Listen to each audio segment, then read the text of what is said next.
Good afternoon. You are watching the proceedings of the Senate. This being live proceedings from Parliament of Kenya, courtesy of the collaboration between the Kenya Broadcasting Corporation and the Parliamentary Broadcasting Unit.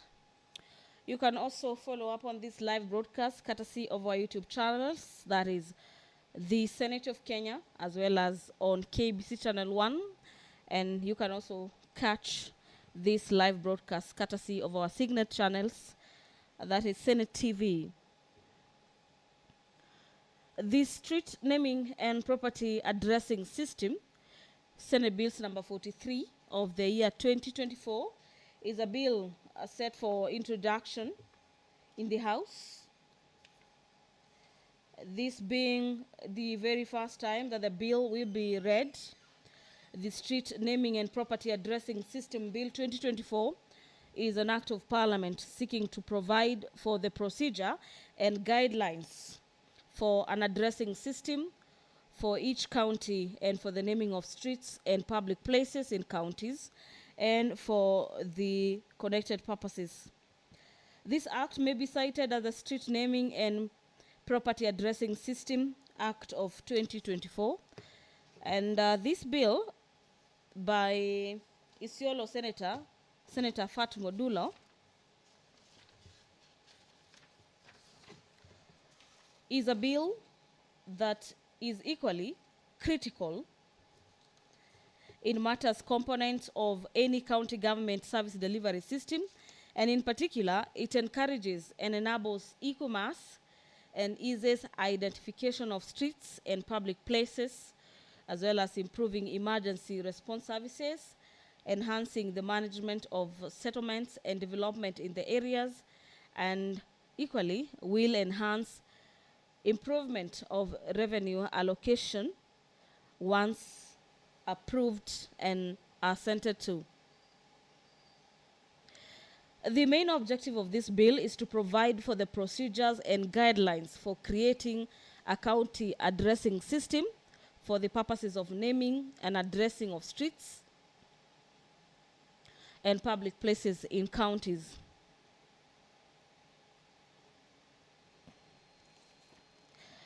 The House this afternoon is set to resume debate on the report of the Mediation Committee on the Sugar Bill, this being National Assembly Bills number 34 of the year 2022. Equally, lined up for debate is the report of the Mediation Committee on the Water Amendment Bill, National Assembly Bills number 33 of the year 2023.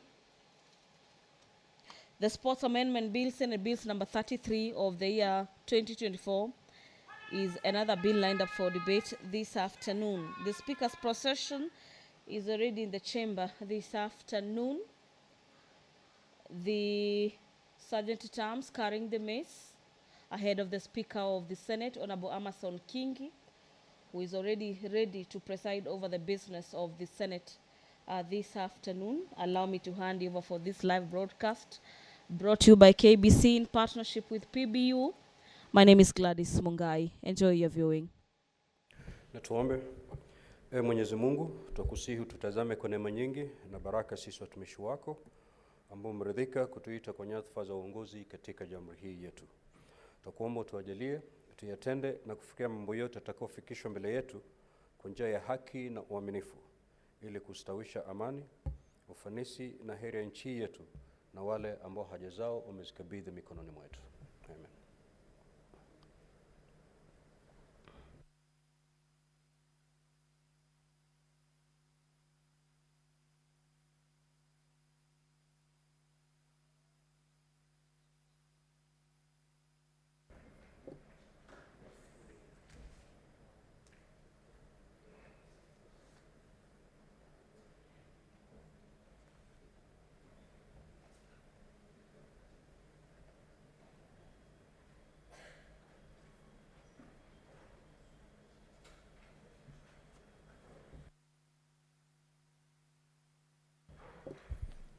Clerk, do we have quorum?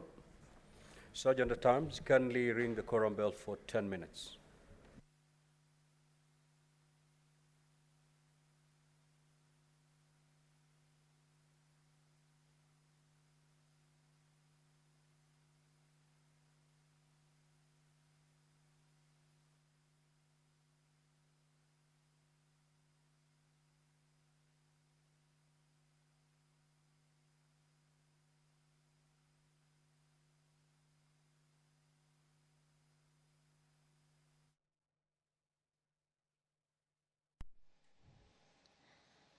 That is a 10 minutes quorum bell.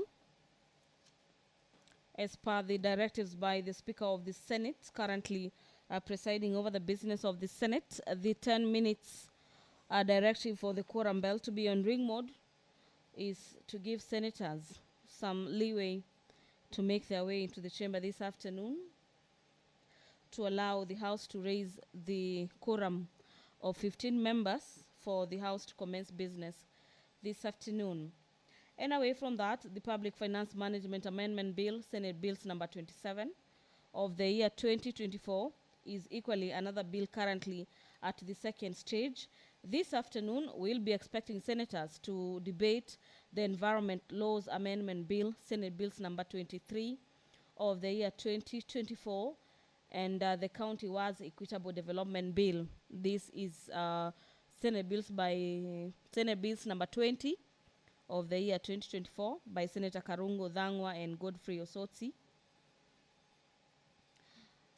The Public Finance Management Amendment Bill, Senate Bills number 27 of the year 2024, a bill by the leader of the majority party, is a bill lined up for debate this afternoon. Also, the House will be considering the establishment of a national teaching and referral hospital in Kenya. These are actually hospitals in Kenya, and this motion is by Senator Jonas Mwaruma. In the motion, the Senator for Taita Taveta County says, aware that Article 43, subsection 1A of the Constitution of Kenya provides for every person for the right to the highest attainment standards of health, including reproductive health care. And the Senator in the motion is concerned that bed capacity, medical equipment, and human capital in the national teaching and referral hospitals are not sufficient to absorb. Allow me to hand you over back to the chamber.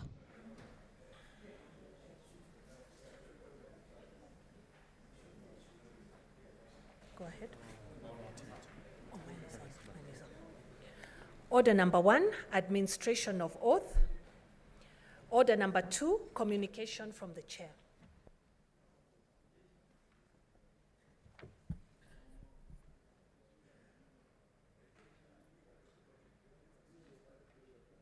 Senator, proceed to take your seat. I need to make some communication.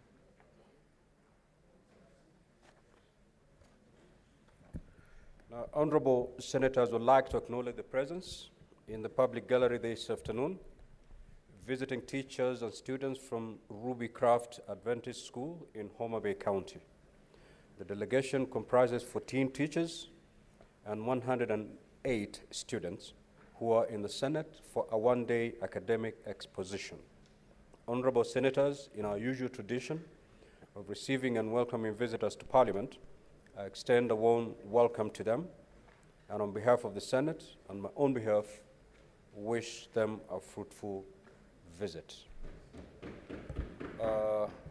Upon taking a seat, I will allow Senator Beatrice Akinyi to extend a word of welcome under 1 minute.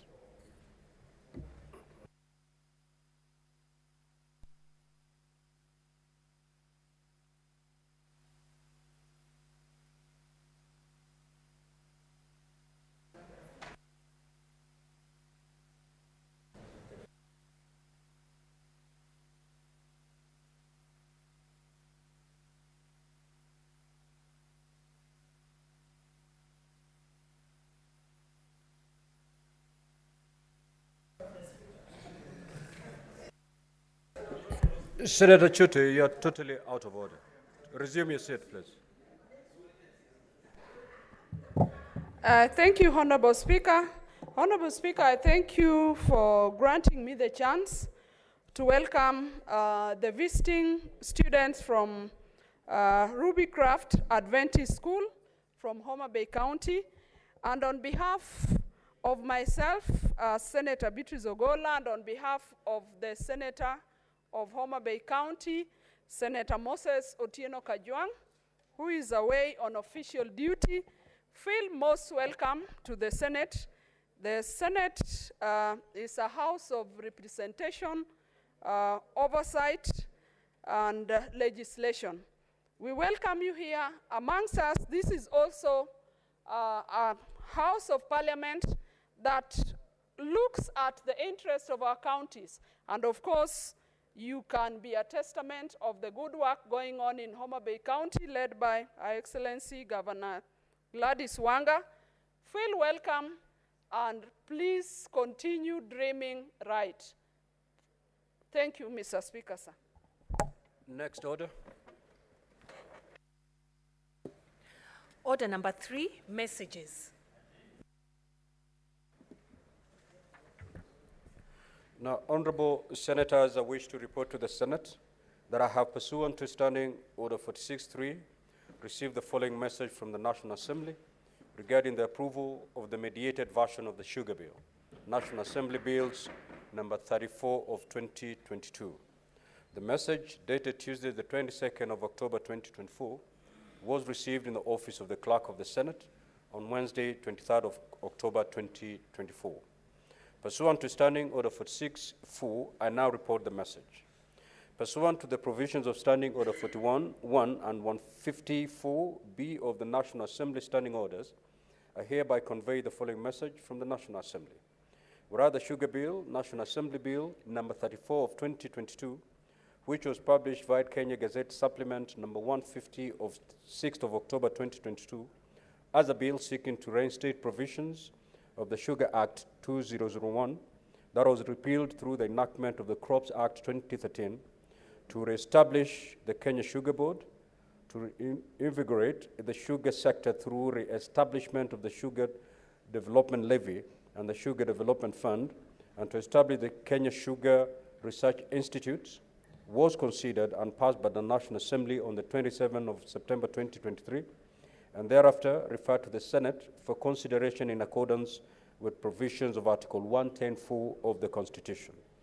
And whereas the Senate considered and passed the bill with amendments, which upon reconsideration by the National Assembly were rejected on Thursday, the 1st of August 2024, consequently committing the bill to Mediation Committee in accordance with the provisions of Article 112 of the Constitution. Further, whereas in accordance with the provisions of Article 113(2) of the Constitution and Standing Order 150, the National Assembly considered and approved the mediated version of the Sugar Bill, National Assembly Bill number 34 of 2022, on Friday, 18th of October 2024, and in the form agreed to by the Mediation Committee on the bill. Now, therefore, in accordance with the provisions of Standing Order 154B, the National Assembly Standing Orders, I hereby convey the said decision of the National Assembly to the Senate. Honorable Senators, as you may recall, during the sitting of the Senate on Tuesday, the 22nd of October 2024, Senator David Wakoli, MP, on behalf of the Vice Chairperson of the Mediation Committee, laid on the table of the Senate the report of the Mediation Committee on the Sugar Bill, National Assembly Bills number 34 of 2022, and soon and the approval of the mediated version of the bill. Debate on the motion will resume and be dispensed with in the usual manner. The House is guided accordingly. I have another message. Honorable Senators, I wish to report to the Senate that I have, pursuant to Standing Order 46.3, received the following message from the Speaker of the National Assembly regarding the decision of the National Assembly on the Senate amendments to the Division of Revenue Amendment Bill, National Assembly Bill number 38 of 2024. The message, dated Tuesday, the 22nd of October 2024, was received in the office of the Clerk of the Senate on Wednesday, the 23rd of October 2024. Now, pursuant to Standing Order 46.4, I now report the message. Pursuant to the provisions of Standing Order 41.1 and 148B of the National Assembly Standing Orders, I hereby convey the following message from the National Assembly. Whereas on Wednesday, the 7th of August 2024, the National Assembly passed the Division of Revenue Amendment Bill, National Assembly Bill number 38 of 2024, and thereafter referred the bill to the Senate for consideration in accordance with Article 110(4) of the Constitution. And whereas on Thursday, the 3rd of October 2024, the Senate considered and passed the said bill with amendments and referred it back to the National Assembly in accordance with the provisions of Article 112(1) of the Constitution. Further, whereas on Wednesday, 16th of October 2024, the National Assembly negatived a motion on consideration of the Senate amendments to the Division of Revenue Amendment Bill 2024, thereby committing it to a mediation committee in accordance with the provisions of Article 112(2)(b) of the Constitution. Now, therefore, in accordance with the provisions of Article 112 of the Constitution and Standing Orders 41(1) and 148(b) of the National Assembly Standing Orders, I hereby convey the said decision of the National Assembly to the Senate and seek the appointment of 9 senators to a mediation committee to consider the bill in accordance with Article 113 of the Constitution. Honorable Senators, consequent to the said decision, the Speaker of the National Assembly appointed the following members of the National Assembly to the mediation committee to consider the contentious clauses in accordance with Article 113 of the Constitution. 1. Honorable Ndini Nyoro, CBS MP. Honorable Mary Emase, MP. Honorable Dr. John Chikati, MP. Honorable David Ocheng, CBS MP. Honorable David Kiplagat, MP. Honorable Dr. Otiende Amolo, SC MP. Honorable Fatuma Jeho, MP. Honorable Dr. Makali Mulu, MP. And Honorable Dr. Ojambo Oundo, MP. Honorable Senators, pursuant to the provisions of Standing Order 166(2) of the Senate, and in consultation with the Senate Majority Leader and the Senate Minority Leader, I will, at an appropriate time, appoint Honorable Senators to the Mediation Committee. Honorable Senators, you may take your seats before I read the last message.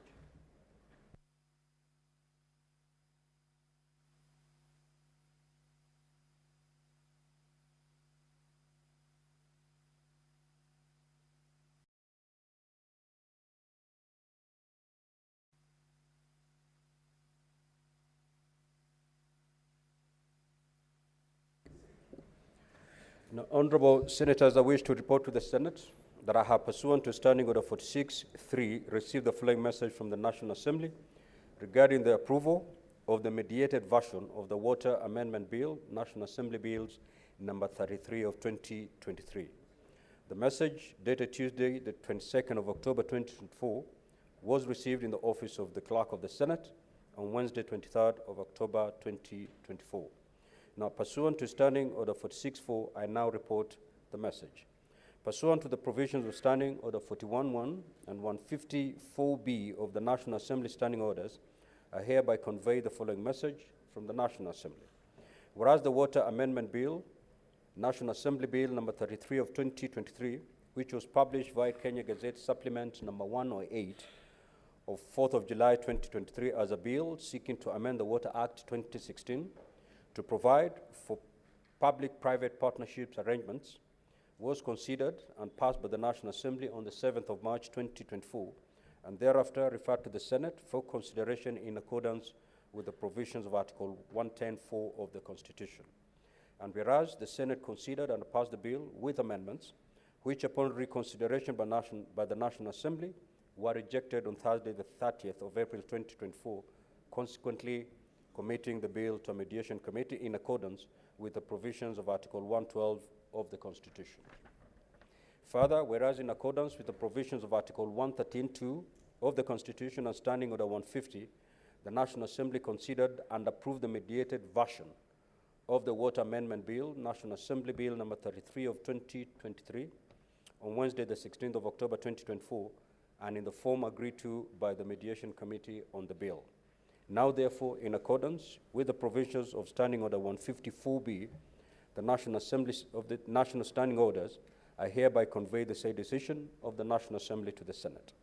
Honorable Senators, as you may recall, during the sitting of the Senate on Tuesday, the 22nd of October 2024, Senator Beatrice Ogola, MP, on behalf of the chairperson of the Mediation Committee, laid on the table of the Senate the report of the Mediation Committee on the Water Amendment Bill, National Assembly Bills number 33 of 2023, and soon thereafter gave notice of a motion for the adoption of the report and the approval of the mediated version of the bill. The Vice Chairperson of the Mediation Committee will, at an appointed time, move the motion for the adoption of the report and the approval of the mediated version of the bill as listed in the order paper. The House is guided accordingly. Next order. Order number 4, petitions. Order number 5, papers. The Senate Majority Leader.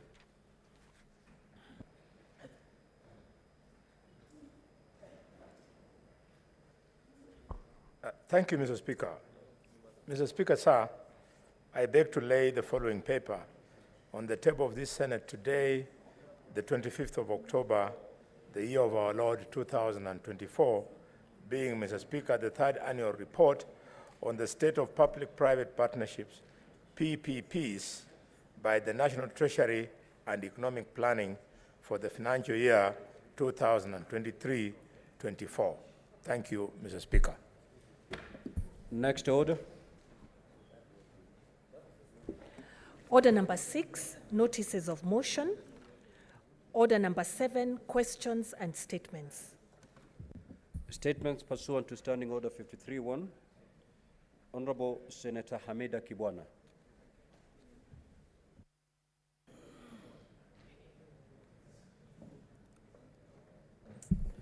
Thank you, Mr. Speaker. My statement is regarding the facilities at the Mama Lucy Kibaki Hospital. Mr. Speaker, sir, I rise pursuant to Standing Order 53-1 to seek a statement from the Standing Committee on Health regarding the deplorable state of health services at the Mama Lucy Hospital in Nairobi County.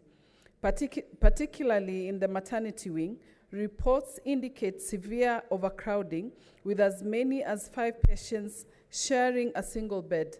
Additionally, there are claims that patients unable to fully access necessary facilities are still being charged for services they could not utilize.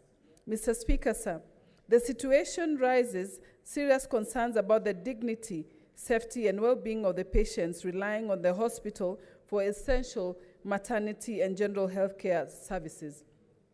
It also highlights broader issues of inadequate healthcare infrastructure and staffing at the facility, which falls under the responsibility of the county government of Nairobi. In the statement, the committee should, 1, report on the extent of overcrowding and the strain of facilities at Mama Lucy Kibaki Hospital and provide a report on the noted constraints to service provision of Kenyans.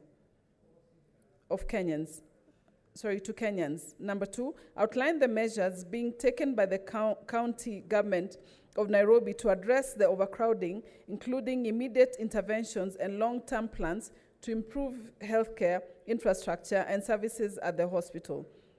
Number 3, clarify the steps being taken to ensure the patients are not unfairly charged for services that are unable to access due to current constraints. And the last, number 4, recommend measures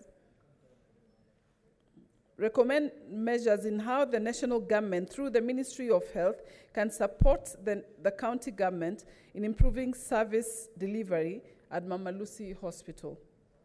Mr. Speaker, can I read the second one? The second one is lack of dedicated prayer room for Muslim students at Moi Girls High School in Kibra constituency, Nairobi City County. Mr. Speaker, sir, I rise pursuant to Standing Order 53-1 to seek a statement from the Standing Committee on Education regarding the lack of dedicated prayer facility for Muslim students at Moi Girls High School, Kibra constituency in Nairobi City County, despite Christian students having a designated space for fellowships. Mr. Speaker, this issue raises concerns about religious inclusivity and equity in public institutions in the country. It is important to ensure that all students, regardless of their faith, have equal access to facilities that support their religious practices as guaranteed by the Constitution. In the statement, the committee should report on the steps the Ministry of Education is taking to provide Muslim students at Moi Girls High School in Kibra constituency with a dedicated prayer room, similarly to the facility available for Christian students.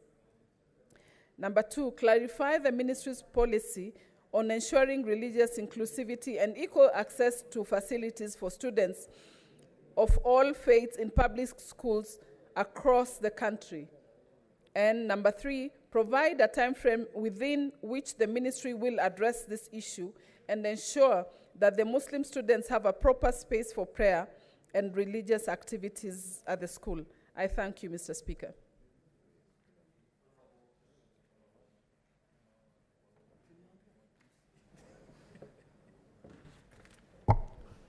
Yeah, thank you, Mr. Speaker, for this opportunity to read my statement on the alteration of the Taita Taveta County and Kajiado County boundary. Mr. Speaker, sir, I rise pursuant to Standing Order 53-1 to seek a statement from the Committee on Devolution and Intergovernmental Relations regarding the alteration of the Taita Taveta County and Kajiado County boundary at Rombo Ranch, following an agreement between the respective county governments on 4th July 2020. In the statement, the committee should, 1, provide details of all registered boundary disputes that informed the alteration of the Taita Taveta County and Kajiado County boundary at Rombo Ranch. 2, disclose the details of public participation exercises undertaken by the respective county governments in respect of the boundary alteration, stating the dates and venues of the exercises as well as the names and national identification numbers of participants. 3, clarify the agreement entered into by the two county governments on 4th July 2020 in respect of the boundary alteration is legally binding. 4, indicate whether the agreed upon boundary alteration was deposited with the Survey Office, the Independent Electoral and Boundaries Commission, and other relevant government entities. And 5, state whether the process of boundary alteration complied with the legal framework for alteration of county boundaries, and if not, explain any remedial steps taken to revert to the originally delineated boundaries. Mr. Speaker, I have another statement. This statement is on the operations of Tavevo Water Company in Taita Taveta County. Mr. Speaker, sir, I rise pursuant to Standing Order 53-1 to seek a statement from the Standing Committee on Lands, Environment, and Natural Resources regarding the operations of Taita Taveta Voi or Tavevo Water Company in Taita Taveta County. In the statement, the committee should, 1, inform the Senate the billing calculation formula used by the Tavevo Water and Sewerage Company to bill its customers. 2, explain the different classes of water billing, including but not limited to urban and rural consumers, large and small scale and small volume consumers, or any other classification in use. And finally, 3, provide details of the geographical area covered by the Tavevo Water and Sewerage Company, and if possible, attach the map. I thank you, Mr. Speaker. Senator Richard Onyonka. That statement is dropped. Senator Onyonka had 2 statements. Both of them are dropped. Senator Alan Chesang. Thank you, Mr. Speaker, for allowing me to read out a statement on behalf of Senator Alan Chesang, a Senator of Trans Nzoia County. Honorable Speaker, this is a request for a statement on the opening and operation of bank accounts by the County Executive of Trans Nzoia County. Mr. Speaker, sir, I rise pursuant to Standing Order 53-1 to seek a statement from the Standing Committee on Finance and Budget regarding the opening and operations of bank accounts by the County Executive of Trans Nzoia. In the statement, the committee should, 1, provide a list of all bank accounts operated by the County Executive of Trans Nzoia, stating the purpose of each bank account, the respective opening and closing balances for the 2023-2024 financial year, opening balance for the 2024-2025 financial year, as well as balance as at 1st October 2024. 2, report on whether the due process was followed in the opening of the bank accounts, providing evidence that all necessary authorizations required under the Public Finance Management Act and other relevant legislations were granted. 3, provide a list of all projects funded from these bank accounts, indicating the status of completion for each project. 4, disclose details of all short-term bank loans and overdrafts taken by the County Executive in the 2023-24 and 2024-25 financial years, providing justification for each bank facility and stating the applicable annualized and monthly interest rates, as well as the total interest cost. And lastly, Mr. Speaker, sir, indicate whether the County Executive sought and was granted approvals by the County Assembly of Trans Nzoia to take the short-term bank loans and overdrafts, and if not, provide reasons for the same. Senator Alan Chesang, Senator for Trans Nzoia County. Senator Chiranke.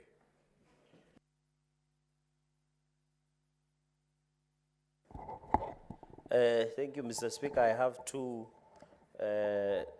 statements, very important statements. Allow me to read concurrently.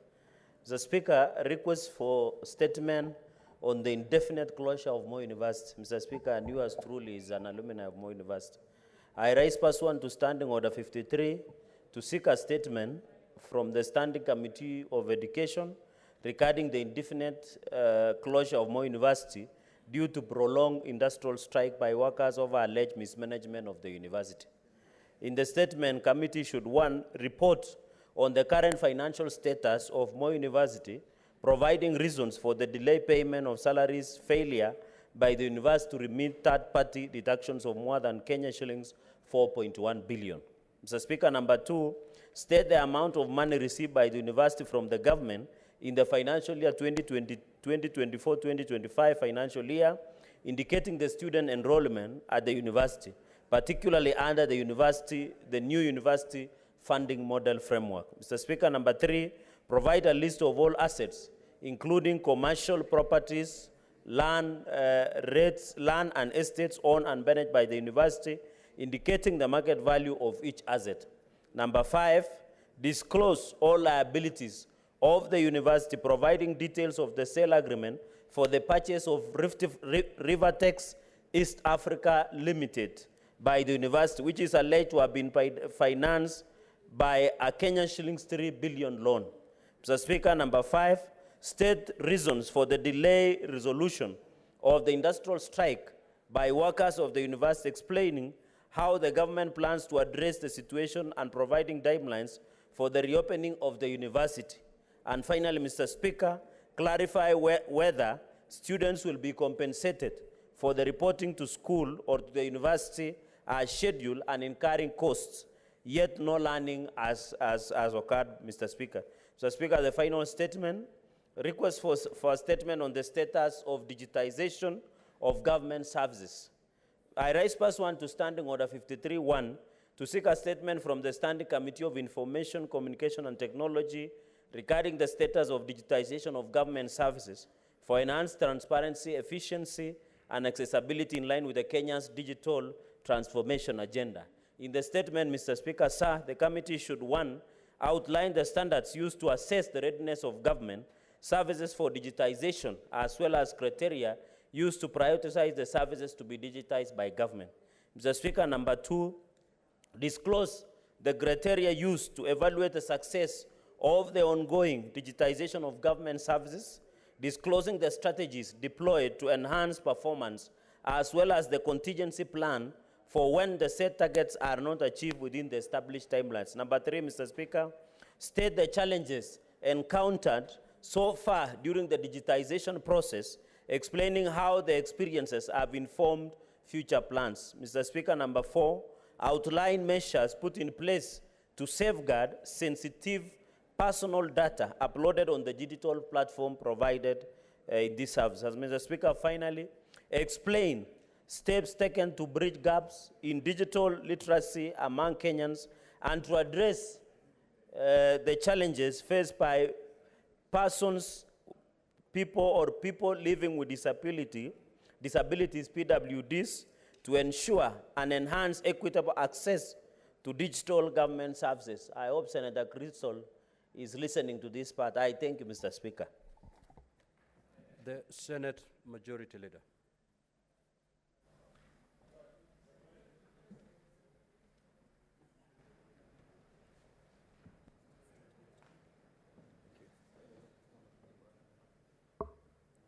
This is a statement by the Senate Majority Leader on the business of the Senate for the week commencing Tuesday, 29th October 2024, pursuant to Standing Order number 57-1.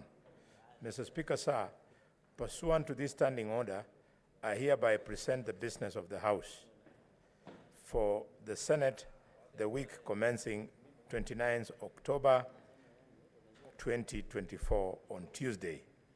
Mr. Speaker, sir, the status of the legislative business before the Senate is as follows.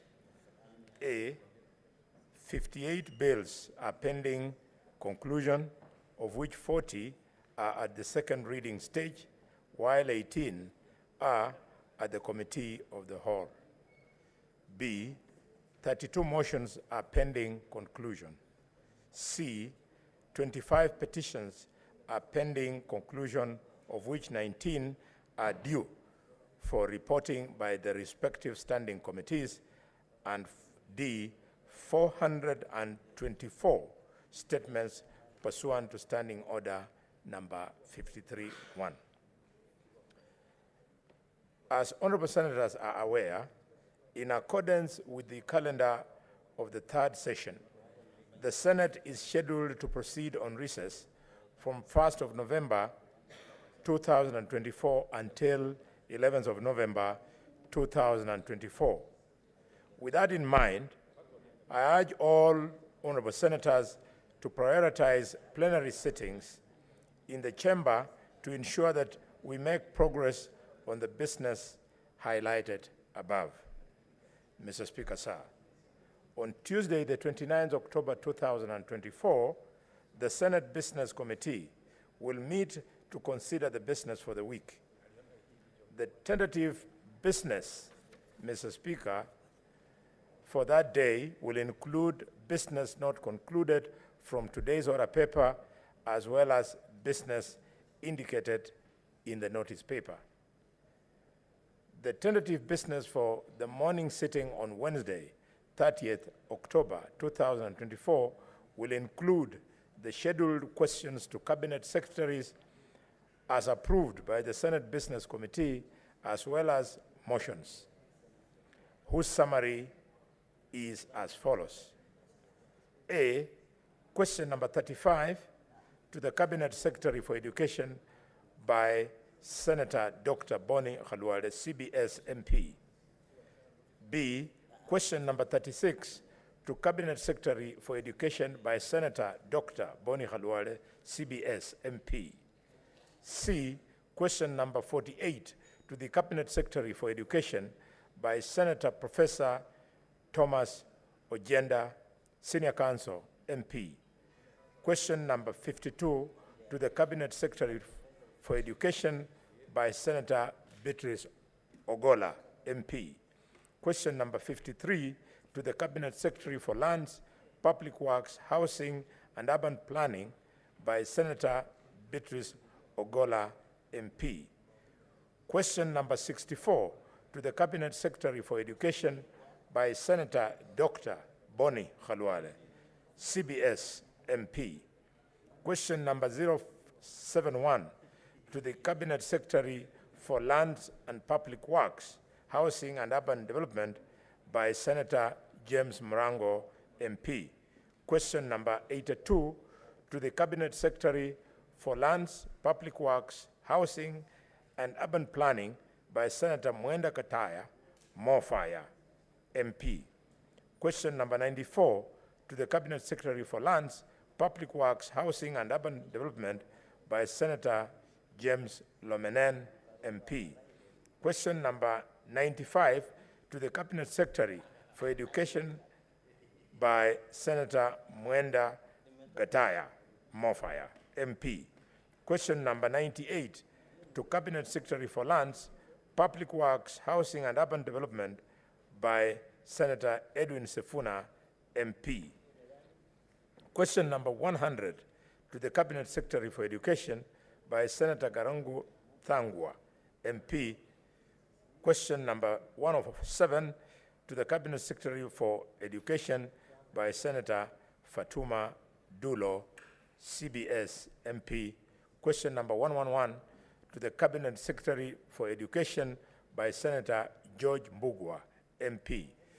Question number 115 to the Cabinet Secretary for Education by Senator Catherine Mumba, MP.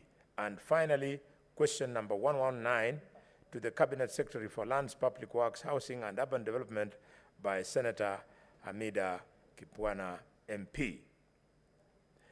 The business for the afternoon sitting on Wednesday, 30th October 2027 will include business not concluded on the order paper for 29th October 2024 and the following. A, bills. Bill number 1. The Street Vendors Protection of Livelihood Bill, Senate Bills number 41 of 2023.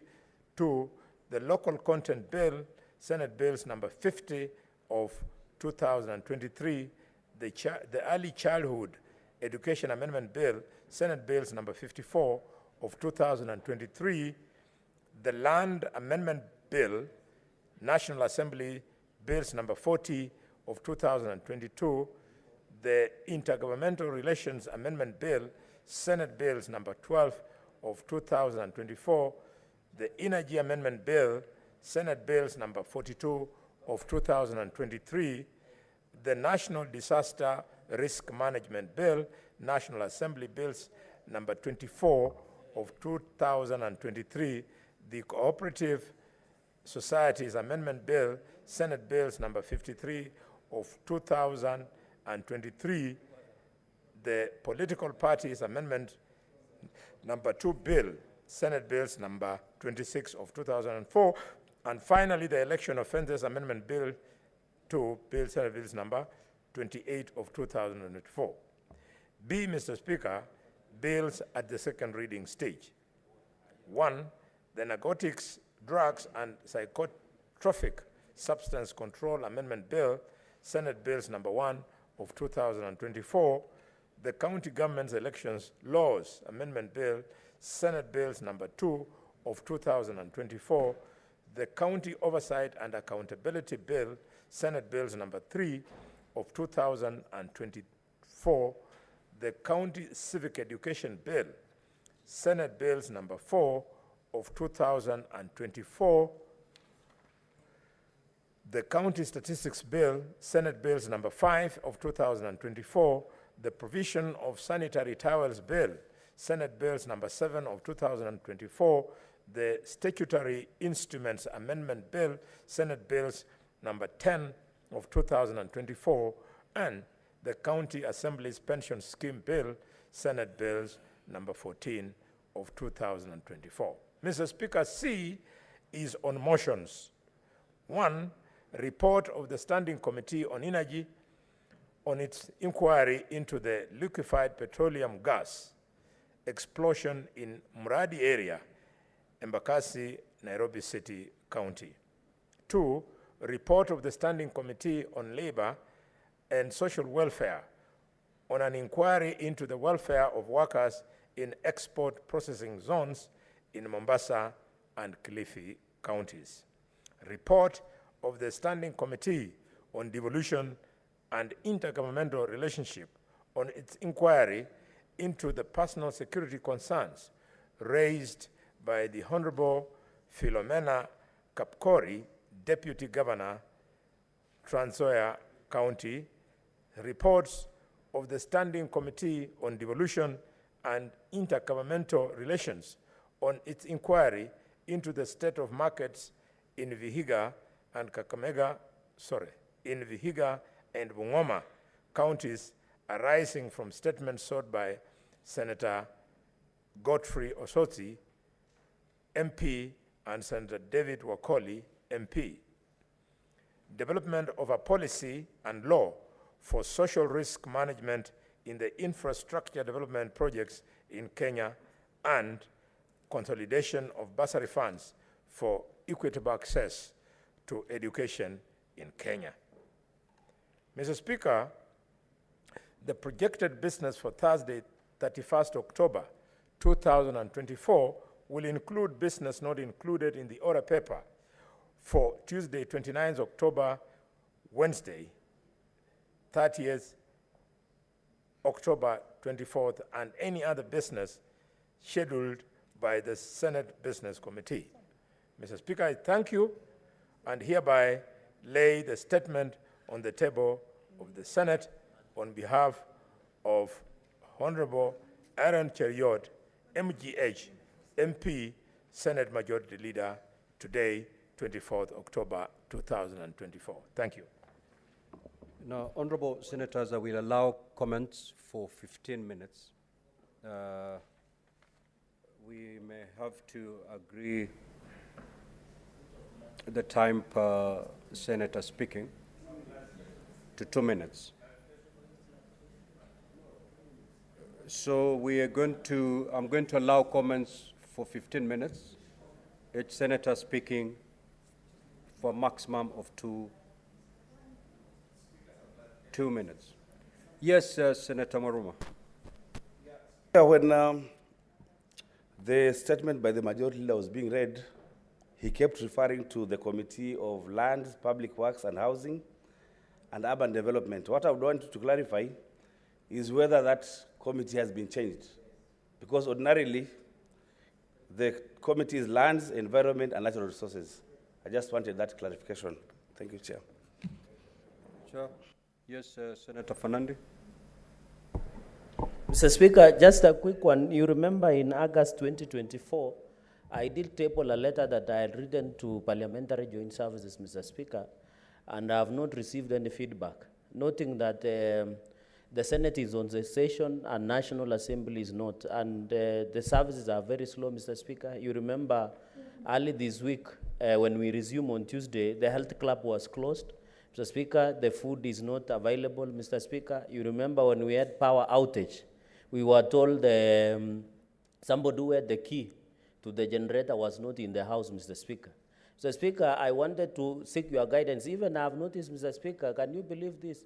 In the Facebook page called Parliament of Kenya, they carried a story that the Speaker of National Assembly attended the celebrations of Mashuja, but they didn't include even your picture or even mention that you are part of the attendees, including our majority leader, Mr. Speaker. So we are wondering whether this Parliamentary Joint Services is only working for the National Assembly. Because, Mr. Speaker, whenever we are in session, even to get a cup of tea, Mr. Speaker, here it is like we are not part of Parliament, Mr. Speaker. And I think it is the high time that Parliamentary Joint Services must be disbanded because it is unconstitutional, it is illegal.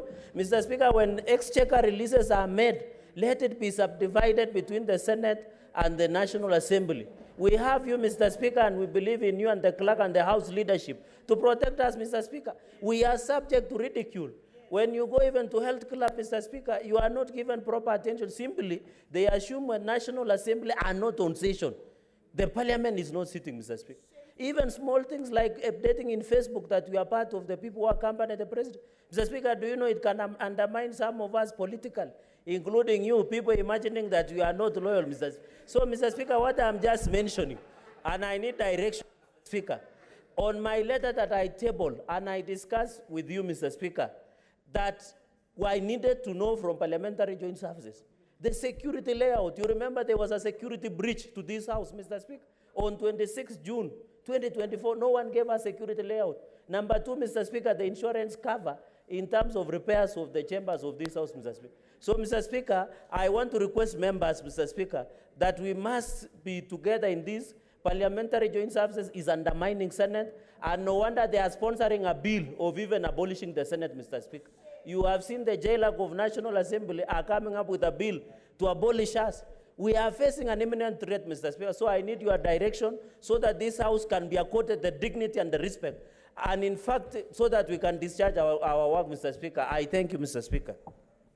Now, Senator Fernandi, that matter was discussed during the Senate Business Committee meeting, and stern instructions were given to make sure that the services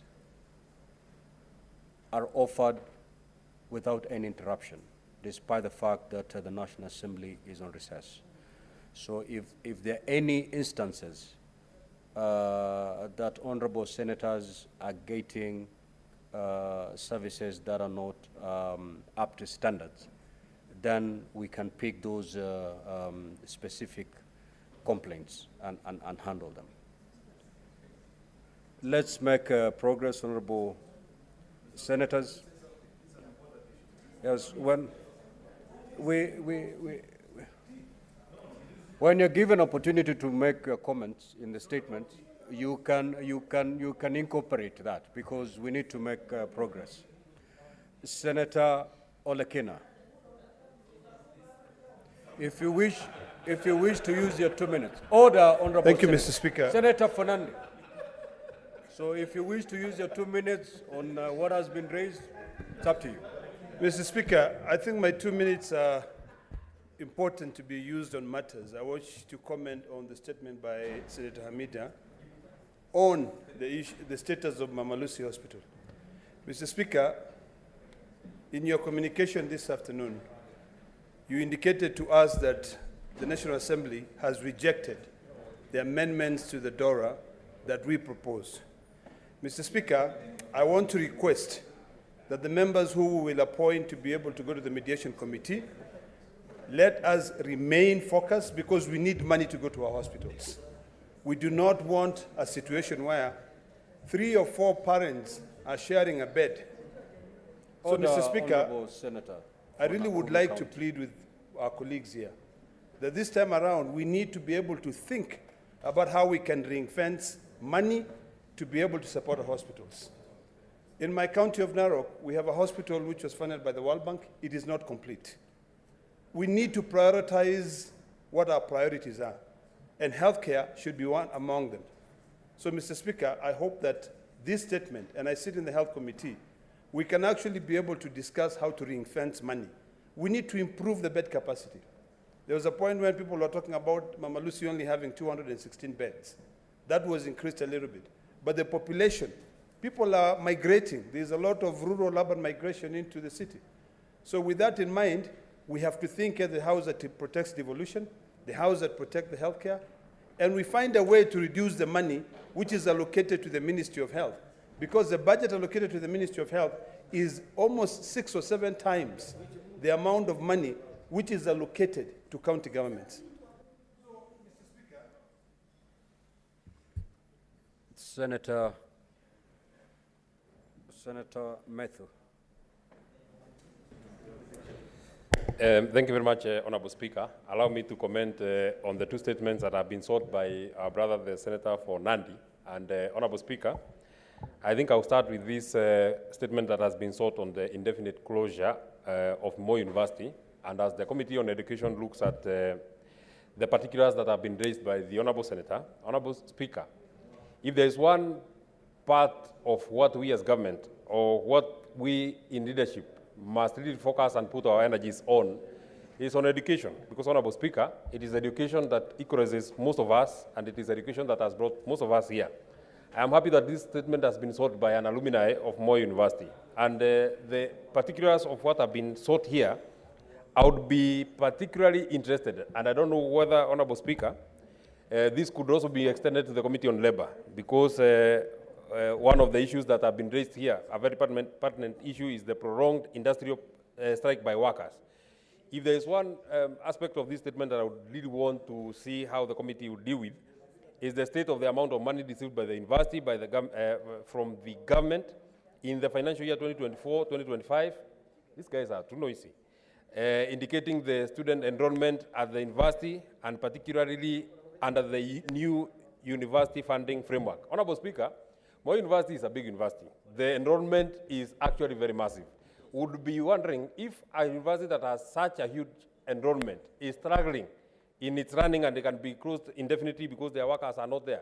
What would become of the other smaller universities that do not have as big enrollment as Moi University? So this is a matter that is pertinent. I'm sure I would be happy to be informed by the senator from Uasin Gishu.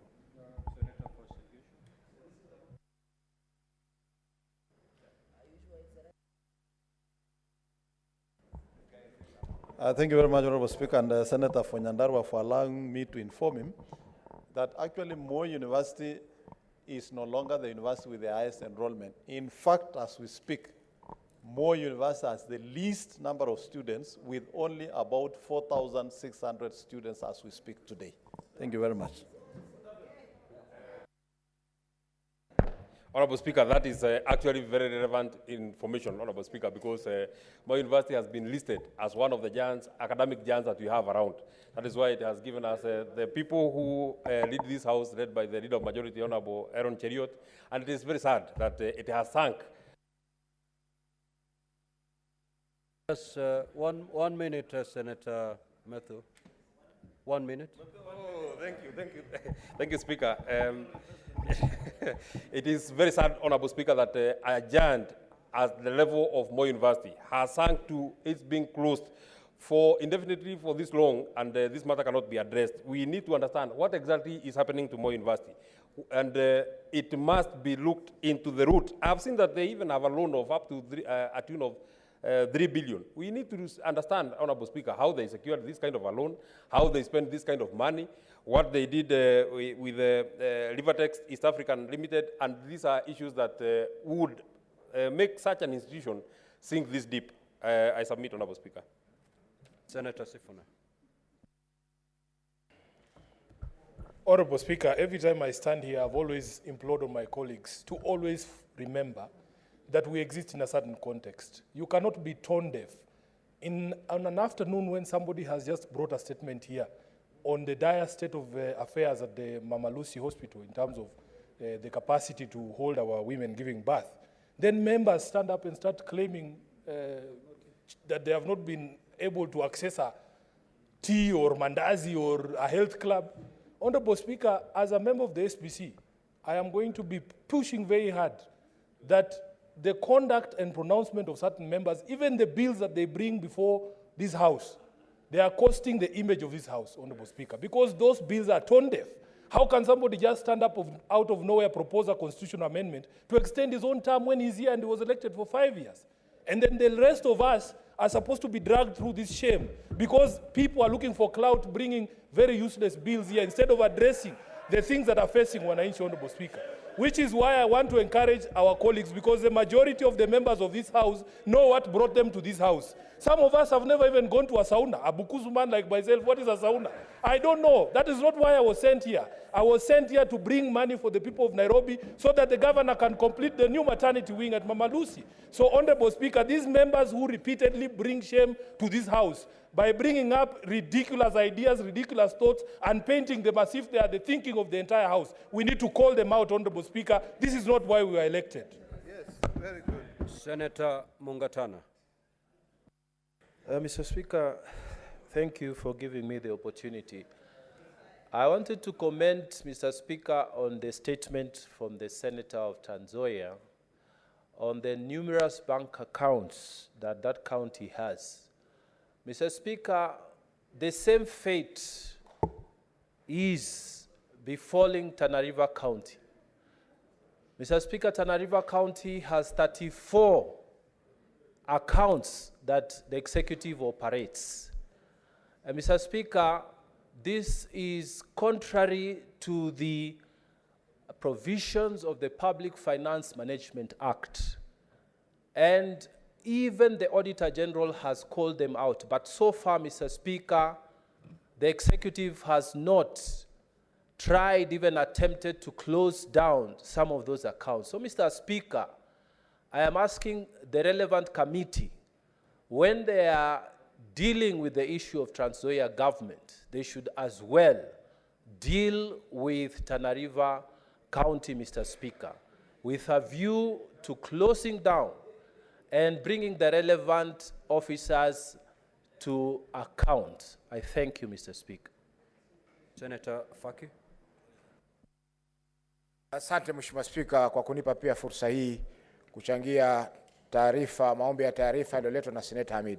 Mheshimiwa Spika, masuala ya afya yanazidi kudorora katika kaunti zetu, na Mama Lucy sio pekee ambapo huduma zimelemaa na ukosefu wa fedha. Mheshimiwa Spika, tunapozungumza katika hospitali ya Mrima Likoni, Mombasa County, kina mama ambao wameweza kujifungua, Mheshimiwa Spika, wameweza kuzuiliwa katika hospitali hiyo kwa sababu hawajalipa gharama za kujifungua katika hospitali hiyo. Mheshimiwa Spika, itambulike kwamba mradi wa Linda Mama ulikuwa unasaidia kina mama kujifungua katika hospitali zetu, na mbali na kwamba walikuwa hawalipishwi, vile vile walikuwa wakitoka hospitali wanatoka na zawadi ndogo ndogo ambazo zinasaidia maisha yao.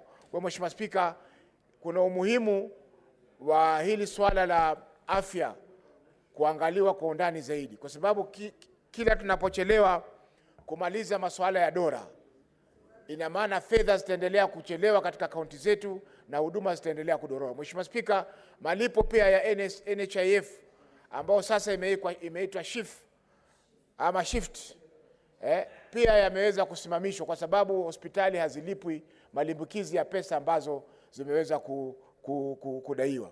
Kwa Mheshimiwa Spika, kuna umuhimu wa waziri wa afya kuja hapa katika bunge hili kueleza ni kwa sababu gani mradi wa Linda Mama umeweza kusimama, na vile vile ni lini watakapolipa pesa za NHIF, malimbukizi ya pesa za NHIF, ili hospitali zetu ziendelee kutoa huduma kwa wananchi bila matatizo.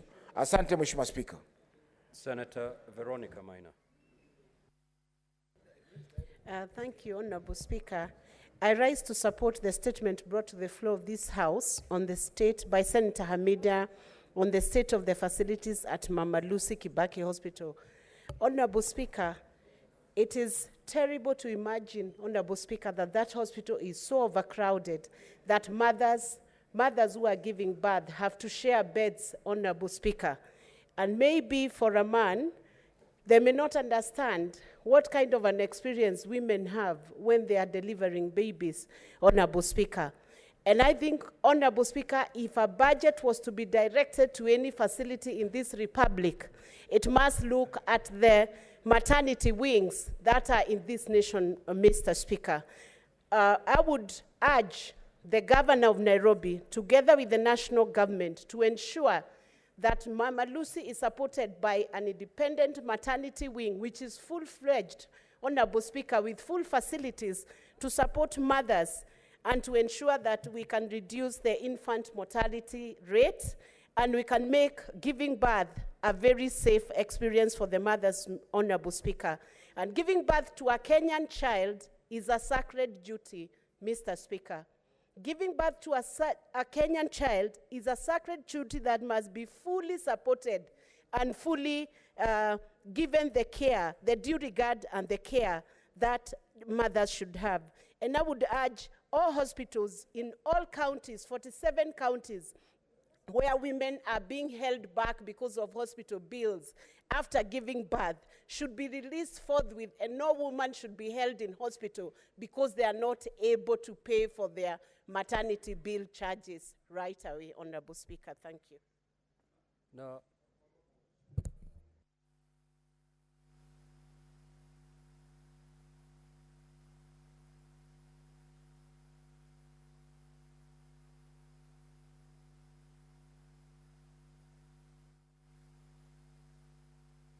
allow me to make the following communication.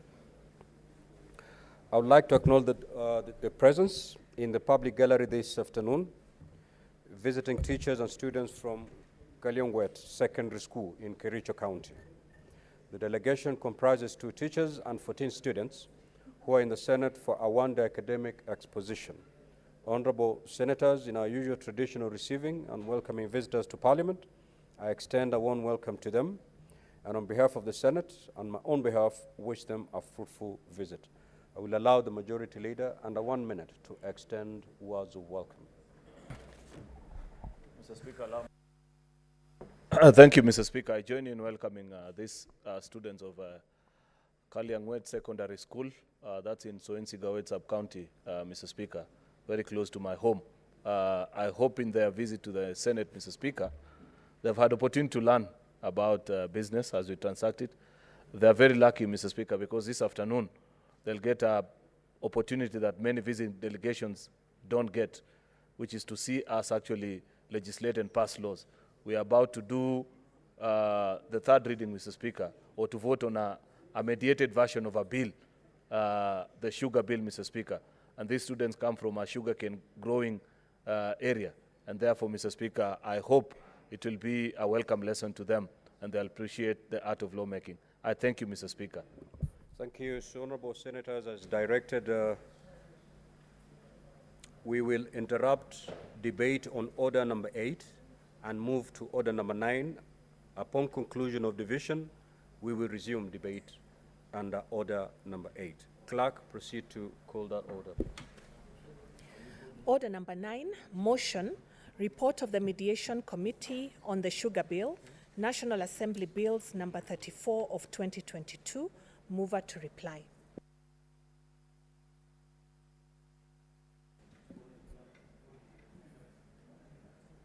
Are you the mover?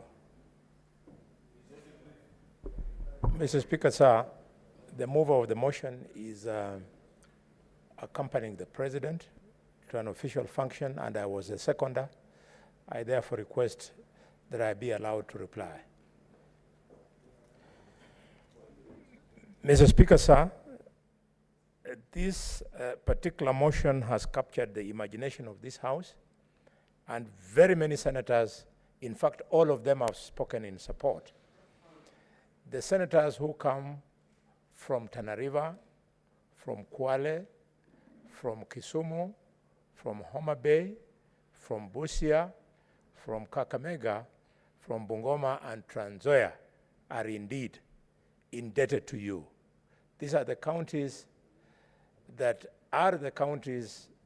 host 8 million Kenyans whose livelihood is the sugar industry.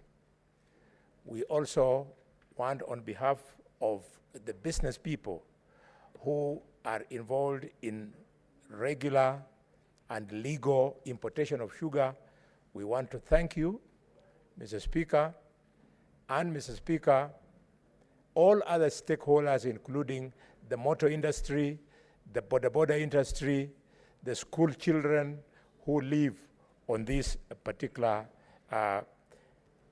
industry are indeed very grateful. Mr. Speaker,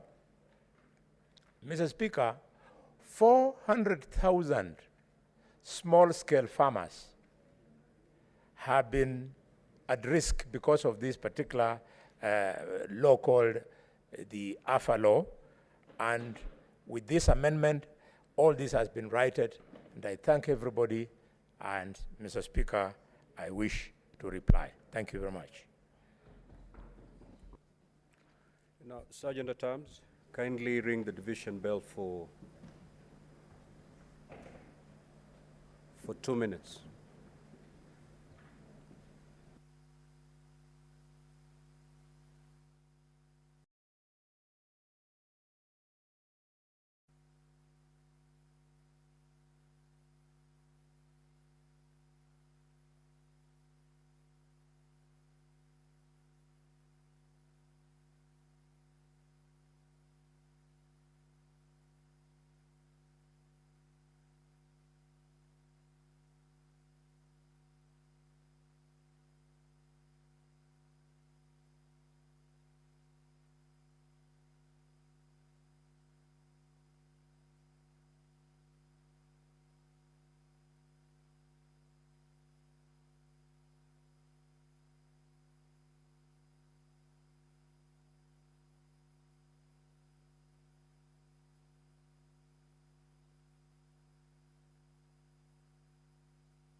Now, honorable senators, this is a matter that affects counties, and therefore voting shall be by delegations. Now, Senator Mariam and Senator Beatrice Akinyi, you'll be given rights to vote. So you'll vote from your seat. You don't have to come to the dispatch. Sergeant at Arms, you may now close the door and draw the bar.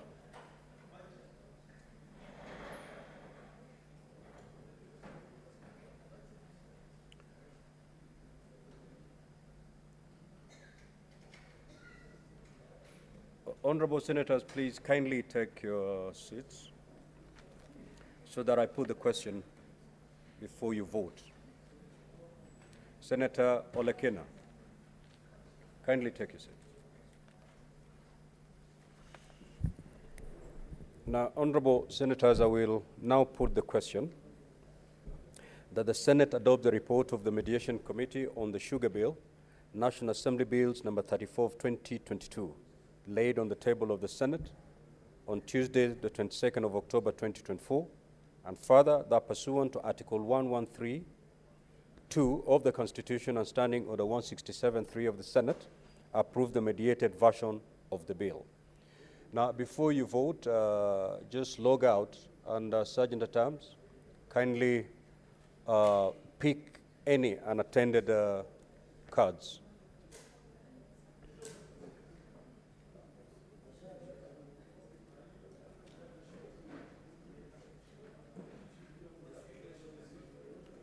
Senator Funyamira. Senator Funyamira, Senator for Kilifi.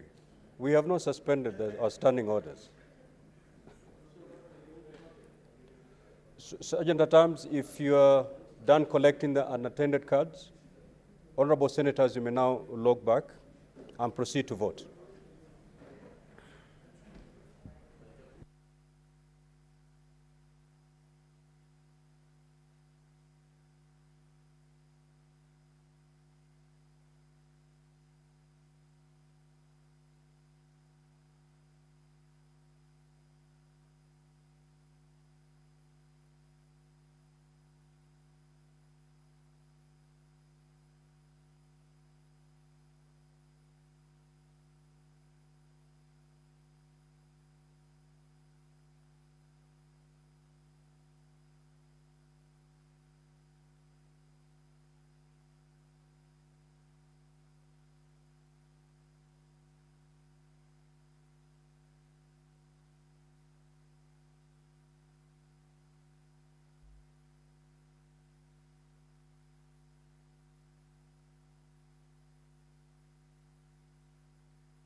Now, honorable senators, the result of the division is as follows. Ayes 27, nays 0, abstention 0. So the ayes have it. Sergeant Tams, you may now open the door and withdraw the bar. So, honorable senators, we shall resume debate on the statements. Senator Eddie Okech.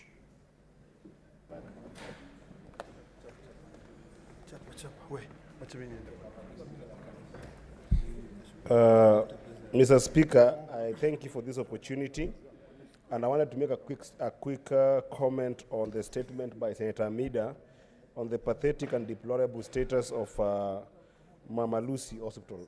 Mr. Speaker, currently in Mama Lucy Hospital, there is a new maternity wing that is being developed with 120 beds. This maternity wing that is being developed, Mr. Speaker, has got a vision of 2 operating theaters. It has got 6 delivery beds. It has got 10 burn units, Mr. Speaker. There is 60-bed maternity lounge for preterm babies, Mr. Speaker. And if you look at the amount that this new maternity wing is being built at, Mr. Speaker, is about 344 million, Mr. Speaker. And in last year's financial year, they only got 70 million. What is the problem in this case, Mr. Speaker? It is simply an issue of money.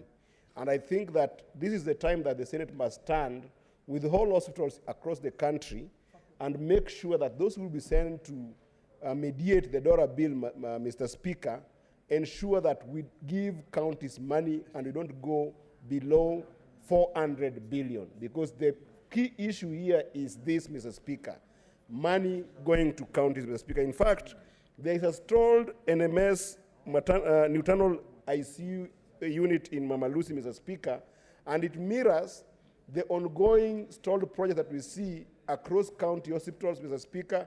Even in Migori County, there comes a time that you realize that even paying bills as simple as electricity bills, Madam Senator.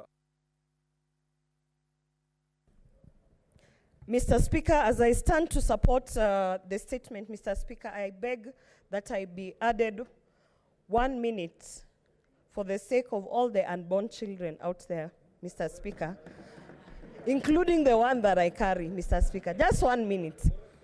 Mr. Speaker, as I stand here, it really pains me to be the individual that actually says that I'm disappointed, Mr. Speaker, not only in the county government of Nairobi, because Governor Sakaja is a governor under UDA, my party, Mr. Speaker. And I am disappointed because time and time again, when we bring issues that are dealing with women, that are dealing with children, and particularly women, Mr. Speaker, I feel as though we are talking to people who are not hearing us, Mr. Speaker. Mr. Speaker, and I say this, I'm carefully just trying to put out the issues without being political, Mr. Speaker. But Kenya Kwanza, we signed a women charter, Mr. Speaker. And in that women charter, we promised the women of Kenya, 27 million of them, Mr. Speaker, because that is the population of females. We promised that we are going to deliver maternal health care, Mr. Speaker. And Mr. Speaker, when you look at the images coming from Mama Lucy and the images that are coming from other hospitals when it comes to maternal health care, Mr. Speaker, it is very sad. And Mr. Speaker, the reason I asked for 1 more minute is because as much as this is an issue of funds and county allocation, Mr. Speaker, as a national government, Kenya Kwanza, we actually have an intention to address the women of Kenya, Mr. Speaker.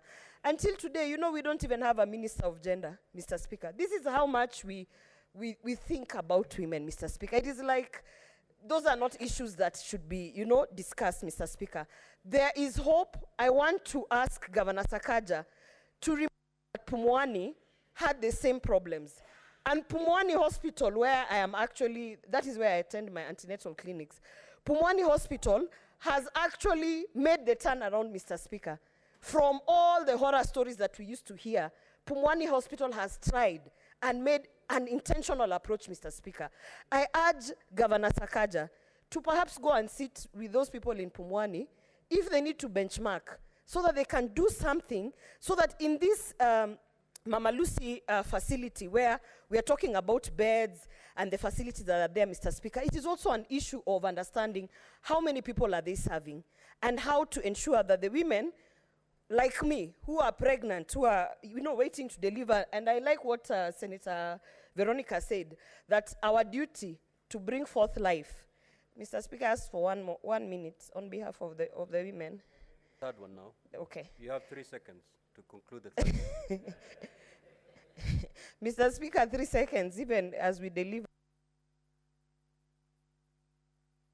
Senator Osotsi.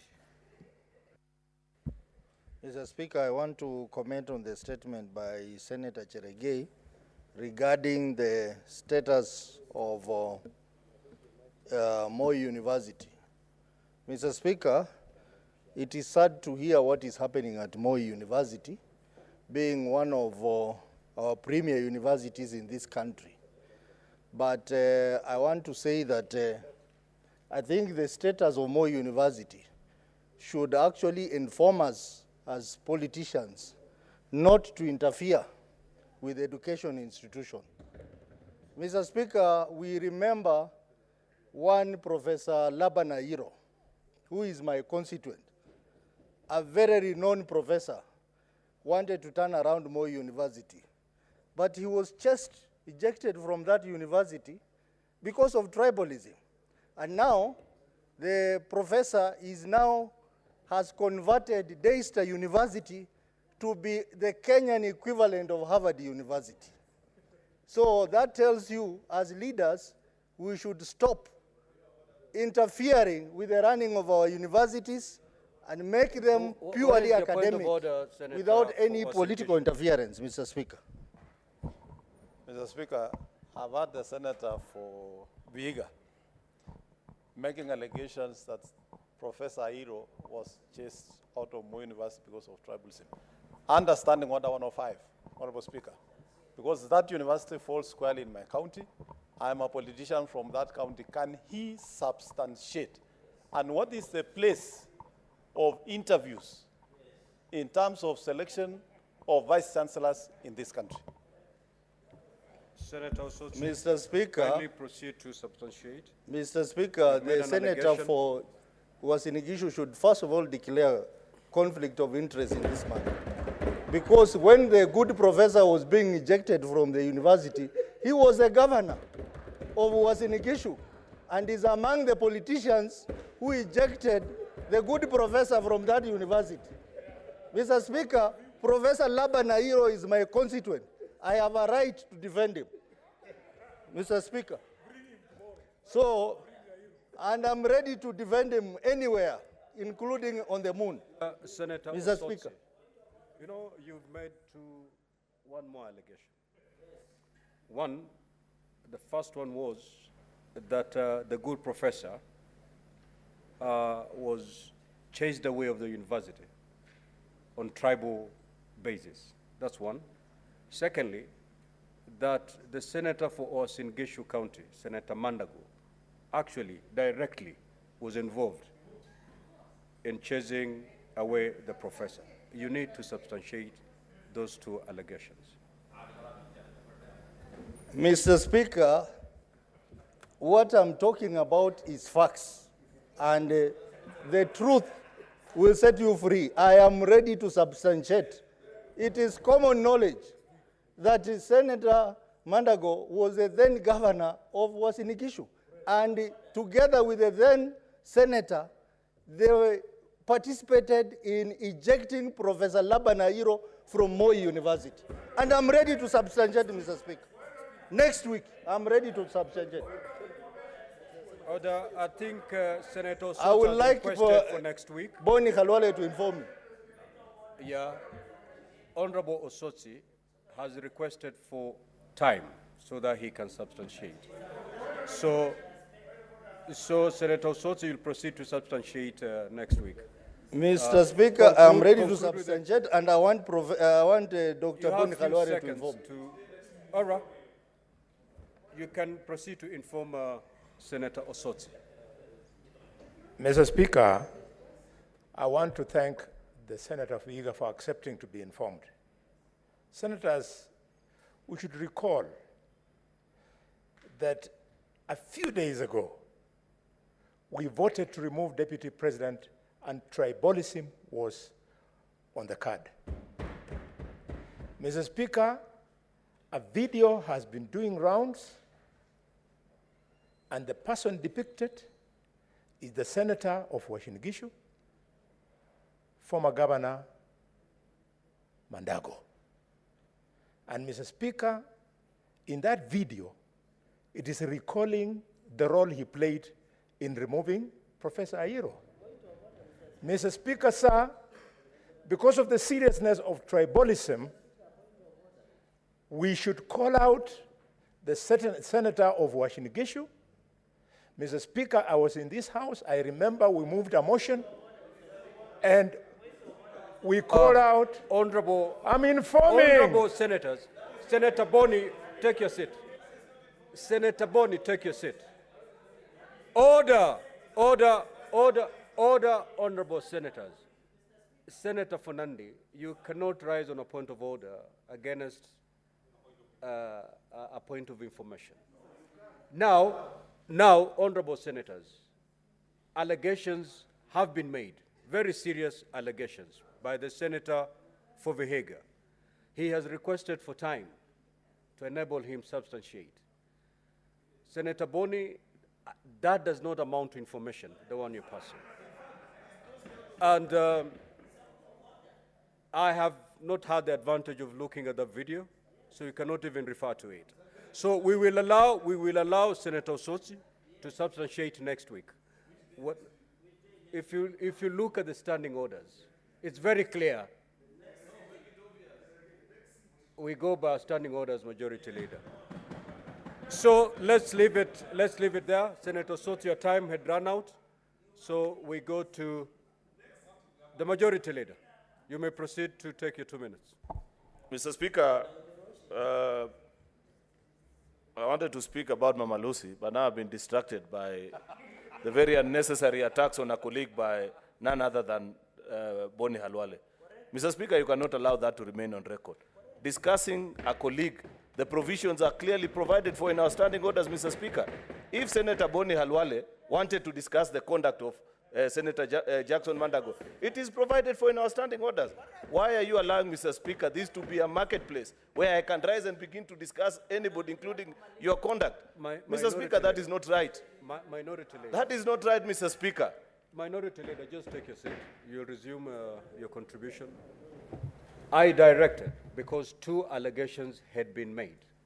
One, that the professor had been ejected from Moi University based on tribalism, and the second allegation was directed to the Senator for Uasin Gishu.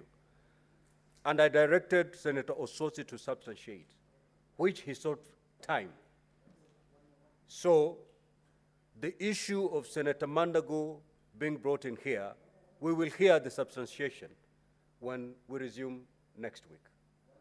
As far as what the information the Senator for Kakamega was trying to help Senator Osotsi with, that does not amount to any information to be passed. Okay?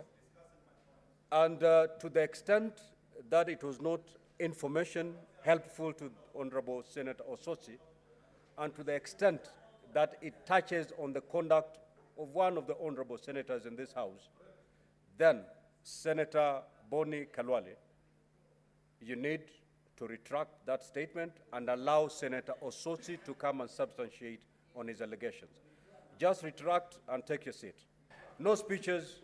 Mr. Speaker, I can never retract that statement because it is a fact.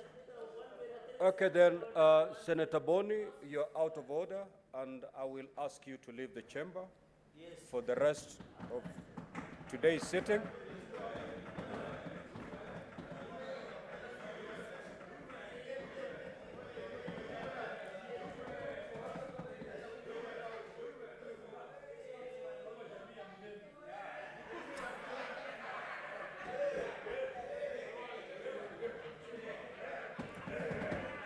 Okay, Majority Leader, you may proceed.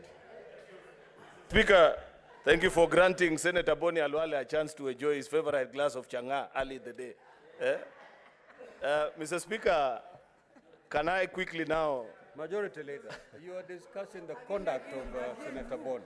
But he enjoys changa, that is a fact. Just retract that statement. That is a fact. Order, Honorable Senator, order. Majority Leader, proceed to retract that statement.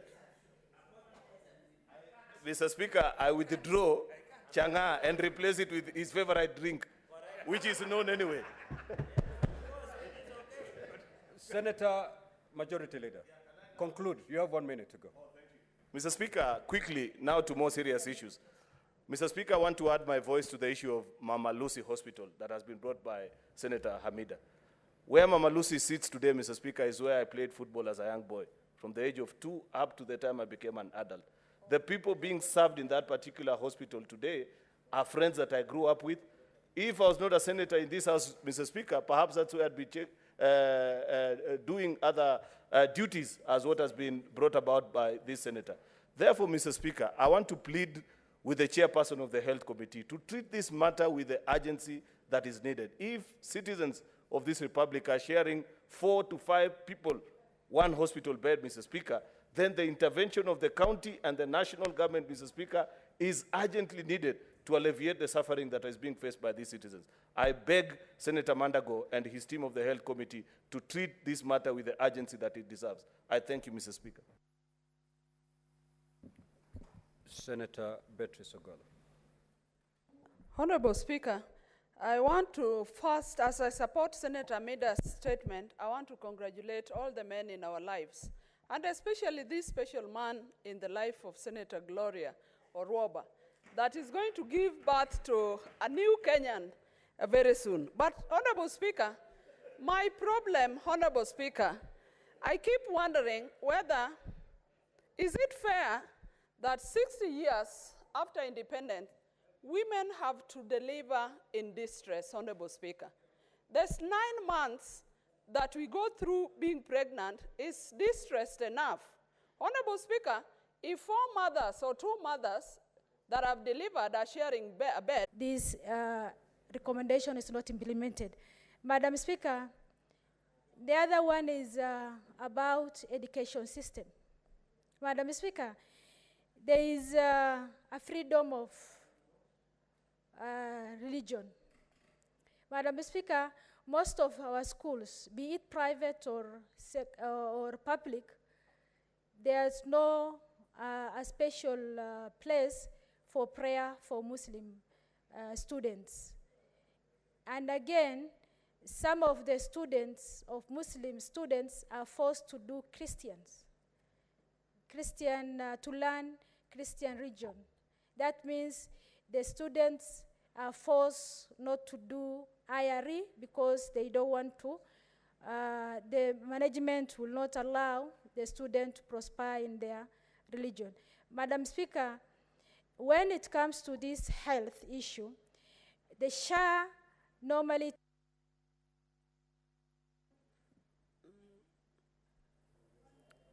Senator Mariam, you'll have half a minute.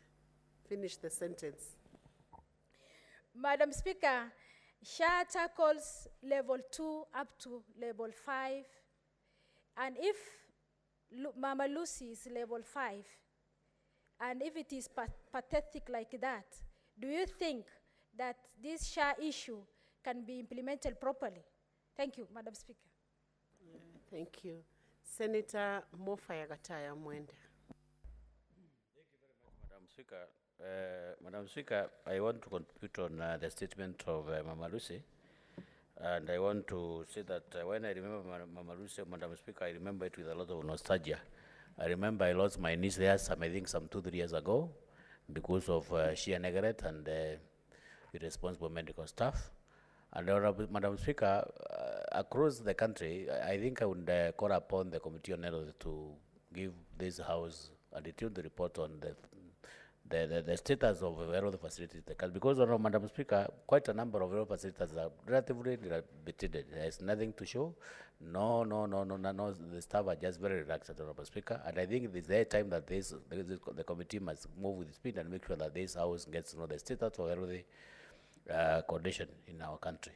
Thank you, Madam Speaker. Senator Madago.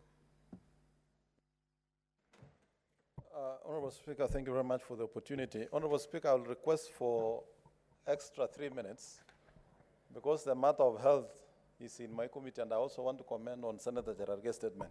Honorable Speaker, on the matter of health, and as a chair of health committee, we have had opportunity to visit a number of counties, Honorable Speaker. We have had opportunity to visit Mama Lucy, Honorable Speaker. And in our meeting, Honorable Speaker, for Mama Lucy, we met a raft of recommendations. And as I stand here, Honorable Speaker, I would want to say that after our review, the county government of Nairobi has actually made some improvements in the areas that we had already asked that they address and attend to. Honorable Speaker, this being a new statement, we would wish as a committee to be given time to be able to visit and fact-find on that matter. But Honorable Speaker, realizing that over 10,200 facilities are in counties and requires the attention of the Senate Health Committee, Honorable Speaker, I'll be proposing to this House that we actually convert the whole senators, 67 of us, Honorable Speaker, on a particular period of time to be members of the Health Committee so that we can disperse these senators to make field visits, Honorable Speaker. From our field visits, there has been tremendous improvement in a number of facilities that we have visited, including Longisa in Bomet, Kisii Level 5 facility in Kisii County, and even Mombasa Level 5 facility and in Kwale County, Madam Speaker. Madam Speaker, as a committee, we are seized of the matters that have been raised by Senator for Nakuru, Senator Kiroche, and we are going to take action, Honorable Speaker. Honorable Speaker, allow me now to comment on the statement by Senator Cherarge, Honorable Speaker, concerning Moi University. Honorable Speaker, I would want to say from the onset that the problems of Moi University, I would say, are the most misunderstood problems, Honorable Speaker. And I want to summarize this way, Honorable Speaker. Moi University today is in the situation it is, not because of a management issue, Honorable Speaker, but because of a government policy of increasing access to university education in this country. It should not be lost on Kenyans, Honorable Speaker, and those who make comments to the extent of thinking that Moi University has been mismanaged, Honorable Speaker, that Moi University has nurtured, and now they are fully fledged universities, 9 of them, Honorable Speaker. The loan that the Honorable Senator for Nyandarua was talking about, Honorable Speaker, is a loan that was taken to acquire Kakoji Tea Training Center in Karatina, Honorable Speaker, for purposes of training by Karatina University. Honorable Speaker, when Moi University nurtured all these universities, they used their own resources to nurture and bring up those universities. Honorable Speaker, when those universities were made fully fledged, all the loans and the expenses were left with Moi University, Honorable Speaker. Honorable Speaker, how do you expect Moi University to pay for a loan for Kagoji Training Center in Karatina, used by Karatina University, Honorable Speaker? The logical thing that should have happened during transition was to transfer the loan to Karatina University. In total, the amount of money utilized by Moi University to establish 9 universities in this country, to create access to higher education in this country, Honorable Speaker, amounts to close to 13 billion Kenya shillings. Honorable Speaker, just the other day, because I think people are on a rush, on a takeover mood of all the assets of Moi University, Ministry of Industry took over Rivertex, Madam Speaker. Madam Speaker, Moi University revived Rivertex, invested their 3.7 billion for purposes of training textile engineers for this country, Honorable Speaker. Honorable Speaker, this is a nation that is importing clothes. When we have opportunity to grow cotton in Nyando, in Elgeyo Marakwet, the Kerio Valley, and banditry using agriculture, but Ministry of Industry has woken up one fine morning, declared it a parastatal for the ministry, 3.7 billion for Moi University is there. All that we hear is Moi University has been mismanaged. I dare say, national government must take responsibility.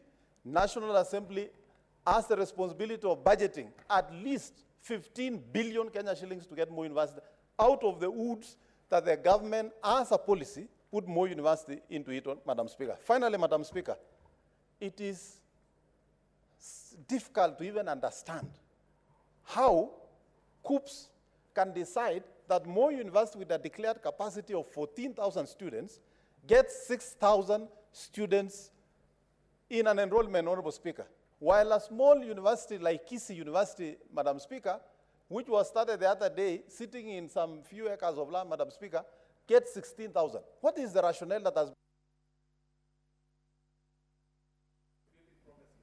Your time is over. We are done with the statement hour. We will proceed on to the next agenda, agenda number 8. The next order.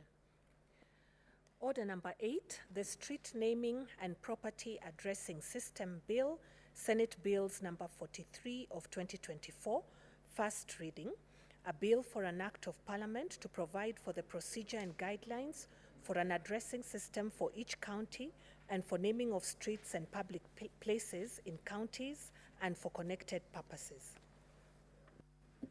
Next order. Order number 10, motion, report of the mediation committee. Works development agencies, and it is fair that we allow and we do not put them together, such that the tariff for bulk water is the same as the tariff for the water that is being provided by water service providers, Honorable Speaker. Because, Honorable Speaker, most of this water is actually the water that now goes to the consumer. So if we allow the water that is going to the consumer to have the same tariffs as the water that is being provided for at the bulk level by the Waterworks Development Authorities agencies, Honorable Speaker, we shall make water a very expensive commodity, and we have to protect the people of Kenya, and that is why we had to set in this particular clause. That is clause or section 72(1)(c), which already provides that WASREP's role in evaluating and recommending water and sewerage tariffs for water service providers, and the bill needed to distinctly address the evaluation, recommendation, and approval for processes for bulk water tariffs. We had to have them separate, Honorable Speaker. I then go to clause 6, handover of completed works. Honorable Speaker, the committee considered clause 6 of the bill, which outlines the handover of completed works, and rejects the Senate's proposal to hand over National Public Waterworks Authority, waterworks to county governments. It is the same explanation that I've given earlier, Honorable Speaker, that number one, some of these counties, some of these projects are trans-counties. They transfer in different counties. So it will be difficult to even administer such a project that runs in 3 counties, even agreeing upon which this county, which county this project will be handed over to, it would be administratively a challenge. So we ceded to this proposal by the National Assembly, just as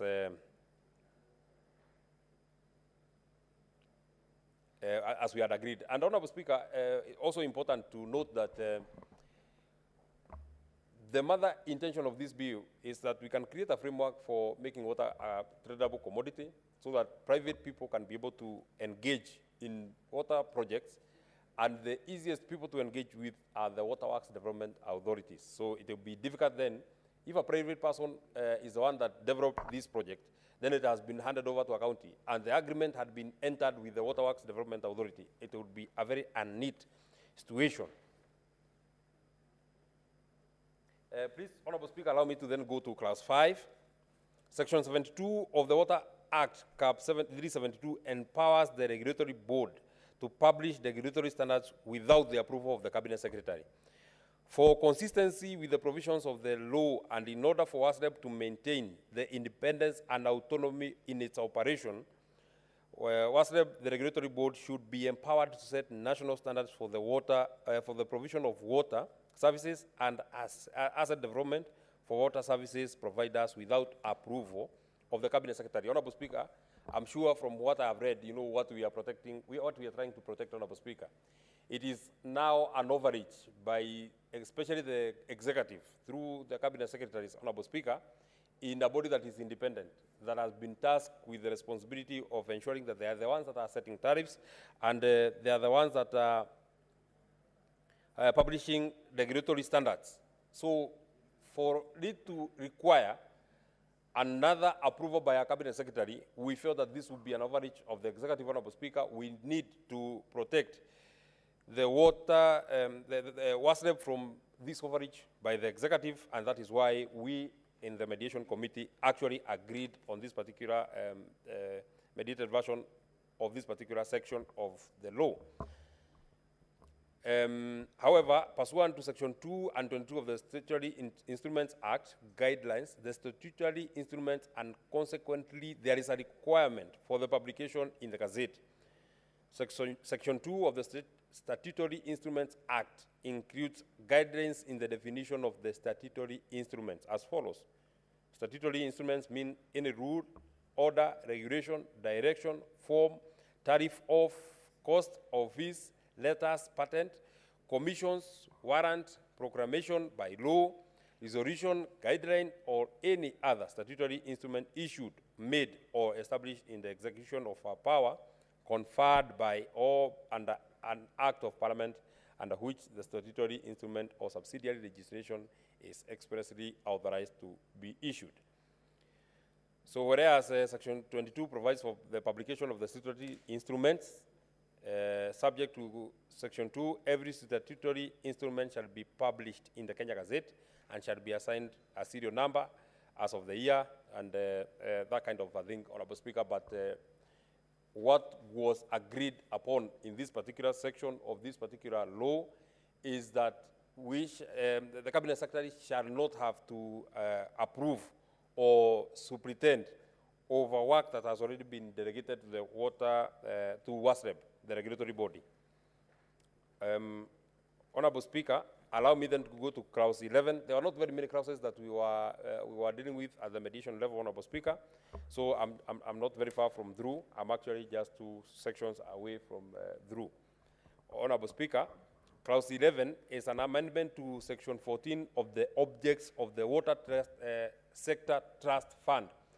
And Honorable Speaker, before I read what is in this mediated version, allow me to express my great displeasure because we invited the Water Trust Fund, the leadership of the Water Trust Fund, to appear before the committee of the Senate, before it appeared before the before the mediation committee.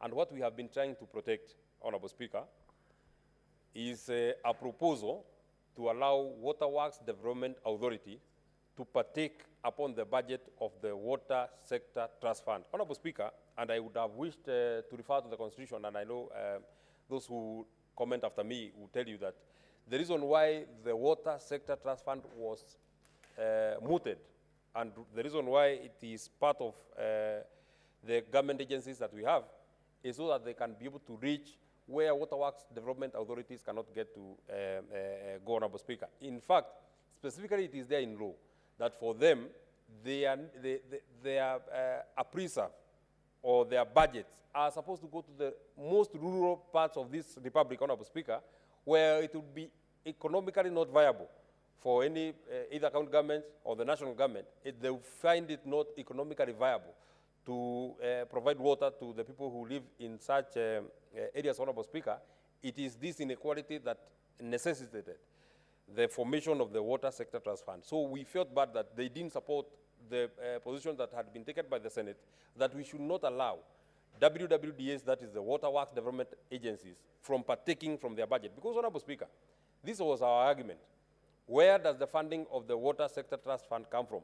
They get their funding from Exchequer, they get their funding from partners, they get their funding from donors. Where does the budget of the Waterworks Development Authority come from? They get their budget from the Exchequer, they get their budget from the partners, they get their budget from the donors. Why is it that you are getting your budgets from the same source, but you want to partake from a budget of the other agency? Why did they want to open up that budget to the Waterworks Development Authority? And more importantly, again, Honorable Speaker, because it is important that I converse on this particular proposal in law, the budget of the Water Sector Trust Fund for the year 2024-2025 was about 4.7 billion, just 4.7 billion. If you are to divide 4.7 billion, it was actually 4.3 billion, not 4.7. If you are to divide 4.7 billion, Honorable Speaker, with the number of counties that we have, that would be about 90 million. If they were just to share that money equally, it would just be 90 million. 90 million, Honorable Speaker, for every county, including the county that you come from, Nairobi, or the county that you come from, Muranga, or the county that the senators who are here. I would want the senator for Busia to tell us, or the senator from Tana River to tell us, or the senator from West Pokot to tell us, how much would 90 million, what project, what major or big project can be undertaken by any serious government agency with 90 million for a whole county like Tana River, that we now have so much that we can share with the Waterworks Development Authorities, Honorable Speaker, whose budget runs in tens of billions. Why would they want to partake these small budgets that are meant for a small dam in Tana River, a small dam in Busia, a borehole in some place in Busia that is so remote that the Waterworks Development Authorities cannot get, that the county government of Busia cannot get to such a place, Honorable Speaker. So we felt very disappointed that the Water Sector Trust Fund and their leadership did not want to support this, but we are happy that we are able to convince our colleagues from the National Assembly that they support this particular proposal by the Senate. So the committee agreed with the Senate's proposal to delete clause 11 of the bill that proposed to amend section 114 of the Water Act to expand the mandate of the Water Sector Trust Fund by broadening the scope of its entities to which the fund caters. And by the way, the reason that was given by the Water Sector Trust Fund is that most of the donors who want to give money, they don't have a lot of trust with the waterworks development agencies. So, Honorable Speaker, I don't want to say that they wanted to cure diarrhea by sewing the exit, but it looked more like it. There is need to protect the integrity and the purpose of the Water Trust Fund. It is what I've been explaining on this particular clause. Finally, allow me then to go to clause 12, an amendment to section 119 of the Water Tribunal. It was a proposal of the Senate, Honorable Speaker, that since water is a devolved function, it is fair that we allow the Council of Governors to nominate members who shall be sitting in the Water Tribunal. But it also came to our notice, especially from our legal people, that we have to reject that particular proposal. Because if a tribunal is supposed to be an umpire, why then do you need to bring players? Or why would you allow players to nominate people to sit in this particular tribunal? Article 169 of the Constitution of Kenya establishes subordinate courts, including local tribunals, established by an act of parliament. So in exercising judicial authority under Articles 159 and 160 of the Constitution, tribunals ought to be independent. It is this that informed our decision, Honorable Speaker, of agreeing to reject our own proposal, that we have the Council of Governors nominate 2 people to sit in this tribunal. Because if this tribunal is to be independent, then we must ensure that we remove all the players, either nomination by the Cabinet Secretary, either nomination by the Council of Governors, or any player, so that the tribunal can be independent. I think it is the same case for the House Business Tribunal, it is the same case for the Rent Business Tribunal, and all the other tribunals that have been formed in law. It is a preserve of the judiciary to nominate the people who should sit there. It is like, to make it easier, Honorable Speaker, it is like parties being allowed to nominate judges who shall be hearing their matters. It will be very difficult. In the very matter that is before court this afternoon, if I was allowed to nominate a judge, you know, the judge would be very biased because I'm a party to whatever is the proceedings. So the Water Tribunal, as proposed in the bill, is being, under the Water Act, hears dispute related to the implementation of the Water Act. This tribunal itself, Honorable Speaker, is meant to address all the disputes that would come. If there's a dispute on tariffs that has been set by WASDEP, they are supposed to be heard by this tribunal before if the parties agree, they can go to the superior courts. But if then they are meant to hear these disputes emanating from the Water Act, Honorable Speaker, all the players that have been mentioned in this Water Act then should be kept away from the tribunal so that the tribunal can be independent. So as an arbiter, it is prudent that the tribunal's membership remains as neutral as possible. So as I move, Honorable Speaker, because that shall be my last clause, I would also want to thank the members of the committee because, Honorable Speaker, it is important to note that the committee that I chair has been dealing with 3 mediations at a go on a week that was very difficult, you know, Honorable Speaker, a week before the 2 impeachments that we had, and the week that we had the impeachments, Honorable Speaker, and we had a mediation on the this Water Act. We had another mediation that is coming up, Honorable Speaker, on the National Rating Bill, and we had the final one on the Senator Mungatana bill on the benefit sharing that is still something that the committee is dealing with. So I thank the members of the committee that they were able to commit a lot of their time so that we can be able to deal with these pieces of legislation. With those very many remarks, Honorable Speaker, I wish to invite the Senator for Nandi to second this motion. I thank you. Thank you, Honorable Senator. Senator Charadike Samson.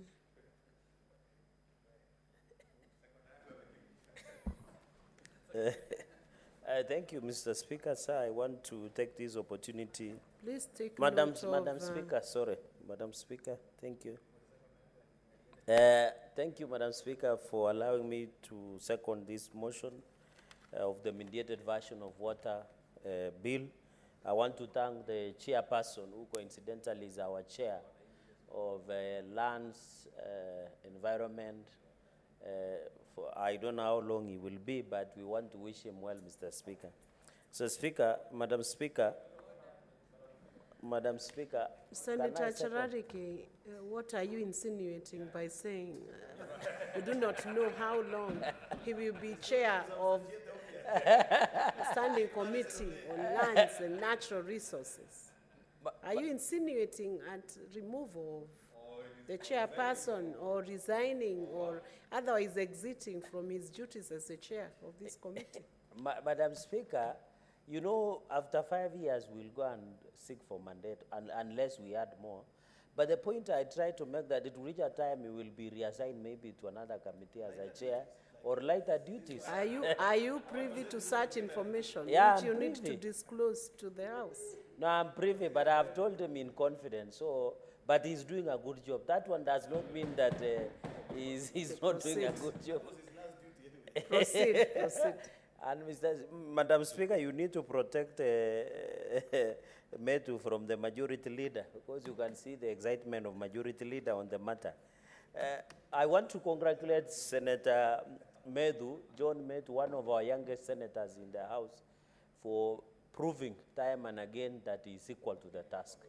And we are very proud that as a young senator, one of the youngest senator, Madam Speaker, he continues to demonstrate good leadership skills both in the committee and in the mediation. And it shows the confidence of the House leadership led by the majority leader to assign him to such very serious tasks. I want to, secondly, to mention water is life, Madam Speaker. We normally say that. Water is critical. Water is important. But the sad story is that accessibility of water here in Nairobi or any other parts is still a challenge, especially in eastern, northeastern, and Nairobi, Madam Speaker. And I said last time that there is no difference, Madam Speaker, between access to water of people in northern Kenya and eastern and Nairobi. Because Nairobi, it comes like a doctor's appointment. You are never sure when water will be available in our taps. And I think this is a big challenge. And when we get legislative interventions led by the Senator Metu's committee to try and come up with such, we don't take it for granted. Madam Speaker, let me begin with the clause number 11, where the National Assembly wanted Water Sector Trust Fund to include, yet it is counties, Senator has explained very well, that fund this Water Sector Trust Fund. It is critical because these water sector trust funds, Madam Speaker, are used for water and sanitation. Madam Speaker, the projection, for example, in Kapsabet town, we have over 87,000 population. Yet we depend water supply that is being pumped through electricity and generator, Madam Speaker. Because we are still waiting to have establishment of Keben Dam, Madam Speaker, that will ensure there is access to water to Kapsabet town. Madam Speaker, the reason I'm making this point is under United Nations Population Fund, in 2020, there is an massive movement of rural urban, Madam Speaker. And therefore, it is very critical in access of water. There are many upcoming towns, especially in our counties. Wherever you come, for example, in Nandi, we have almost 10 upcoming trading centers, all the way in 6 sub-counties in Nandi. For example, and this growth What's your point of continues order, Senator Hamida? Madam Speaker, under Standing Order 41, I think this is an important matter in terms of water, Madam Speaker, and I can see we don't have quorum. Important. Clerk, can you confirm quorum?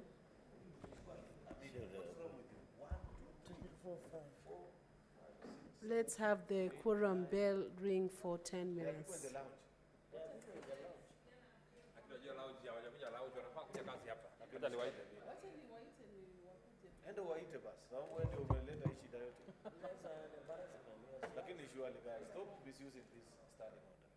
We need to remove.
Well, we now have the quorum bell at the Senate on ring mode after Senator Hamida Kibwana stood on standing orders number 41 to notify the Speaker that the House did not have the requisite quorum to continue with the debate on the report of the Mediation Committee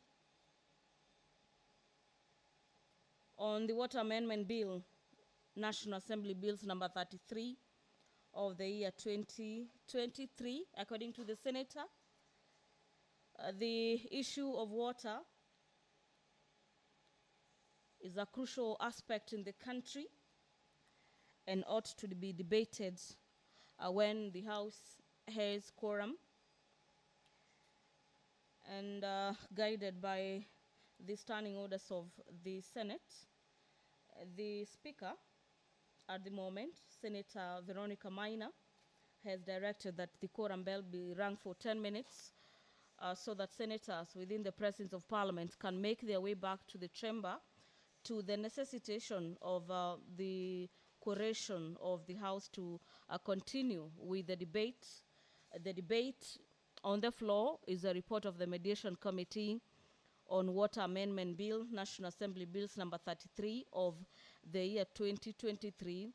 And why is it a report of the Mediation Committee? Is by the mere fact that the House selected some of its members to sit with their counterparts at the National Assembly to come up with a mediated version of the report on matters Water Amendment Bill.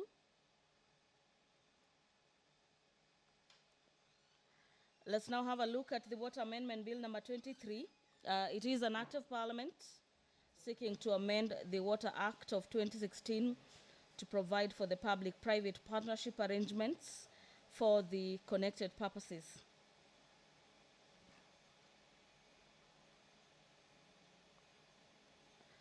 So in case you're wondering what the Water Amendment Bill number 33 of the year 2023 seeks to achieve,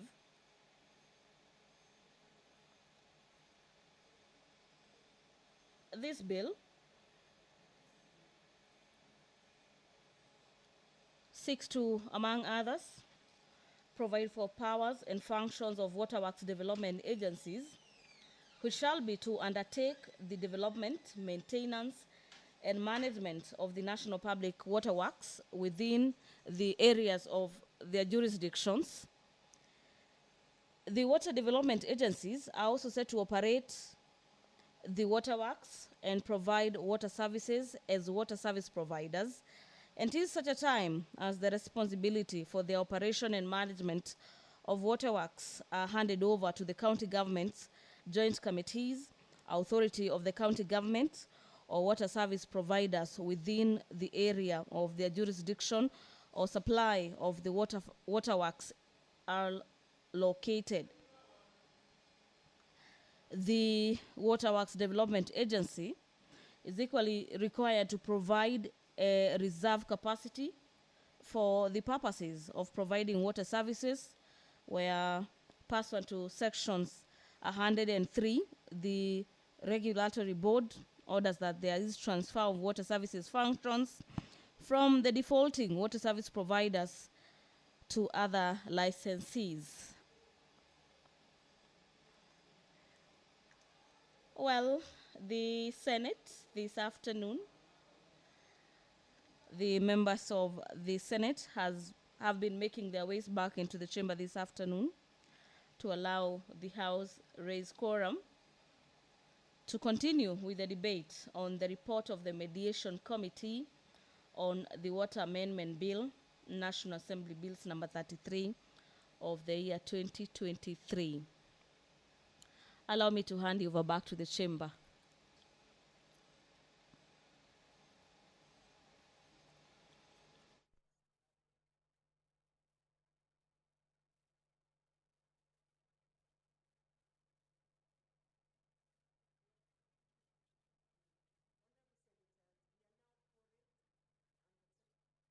It's right away.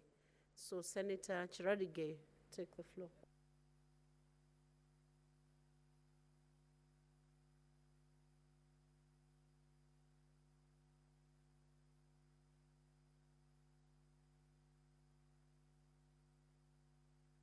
Please give him the mic. Madam Speaker, I just want to make 4 points on this mediated version of the water bill. I was on clause number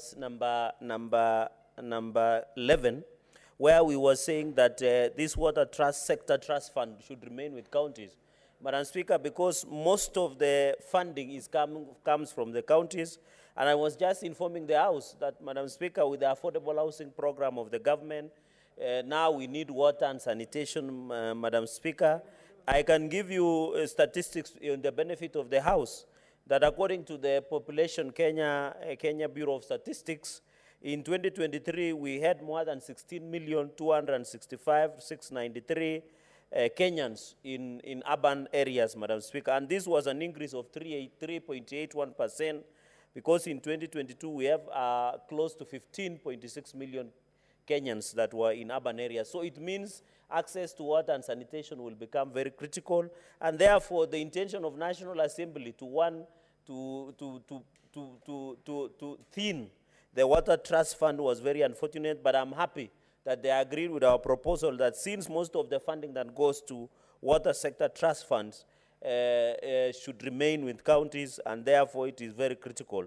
Even, for example, even in my own Kapsabet town has only a population of 87,000, but access to water is very challenging. The last time water project was launched was during Charity Ngilu when she was the minister, and we are using water we are using electricity and generator, Madam Speaker. We are depending on Keben Water Project, which the government should start, and also what we call, Madam Speaker, Kipkaren Dam, that is almost to completion, that will feed water to Mosoria Town and Kabie Town, Madam Speaker. Madam Speaker, and therefore, this is very important. Clause number 12, on the Water Tribunal, it is not gainsaid. I want to agree, Madam Speaker, that it is very critical that you cannot choose your judge. I agree with the decision of both the National Assembly and the Senate that you cannot choose members who will sit in Water Tribunal because they will become biased. The aspect of neutrality should be very critical in Water Tribunal, Madam Speaker. Madam Speaker, on clause number 6, I agree in the issue of waterworks. Both clause 6 and 7, as I conclude, Madam Speaker, is we should have a handing over. I said yesterday, Waterworks Development Authority, WDDS, Madam Speaker. Like, for example, Nandi, we are under Lake Victoria North Waterworks, Madam Speaker. But when you see most projects go to Kakamega and Viga, yet Nandi, we don't benefit. Even on the issue of, Madam Speaker, of even drilling boreholes in schools and urban centers, these waterworks, Madam Speaker, should be regulated properly. And in fact, when we say WASREP, even in water tariffs, I have seen there is a proposal to have what we call private-public partnership, Madam Speaker, in terms of water. And therefore, even on the issue of water bulk sale agreements, we must give the regulator WASREP, Madam Speaker, so that water tariffs. And I said yesterday, I want to repeat, when you go to a place called Japas in Mexico, Madam Speaker, it is where the most of the Coca-Cola is consumed. Because there, Coca-Cola is more cheaper than water. If our country, we will have more expensive, Madam Speaker, where we have water more expensive than other beverages, that what Majority Leader referred to, some of the favorite drinks of some of the individuals in the House, then that society collapses, Madam Speaker, because clean access water. And when you go to Chiapas in Mexico, and it is on record. Senator Cheradigi, are you aware that the Honorable Majority Leader was asked to withdraw the reference to those drinks? Madam Speaker, but only on the word changa, but replaced with a favorite drink. I thought that was and the Speaker allowed it. I have said, Madam Speaker, favorite drink. Everybody has a favorite drink, including Senator Eddy and even Senator Chute.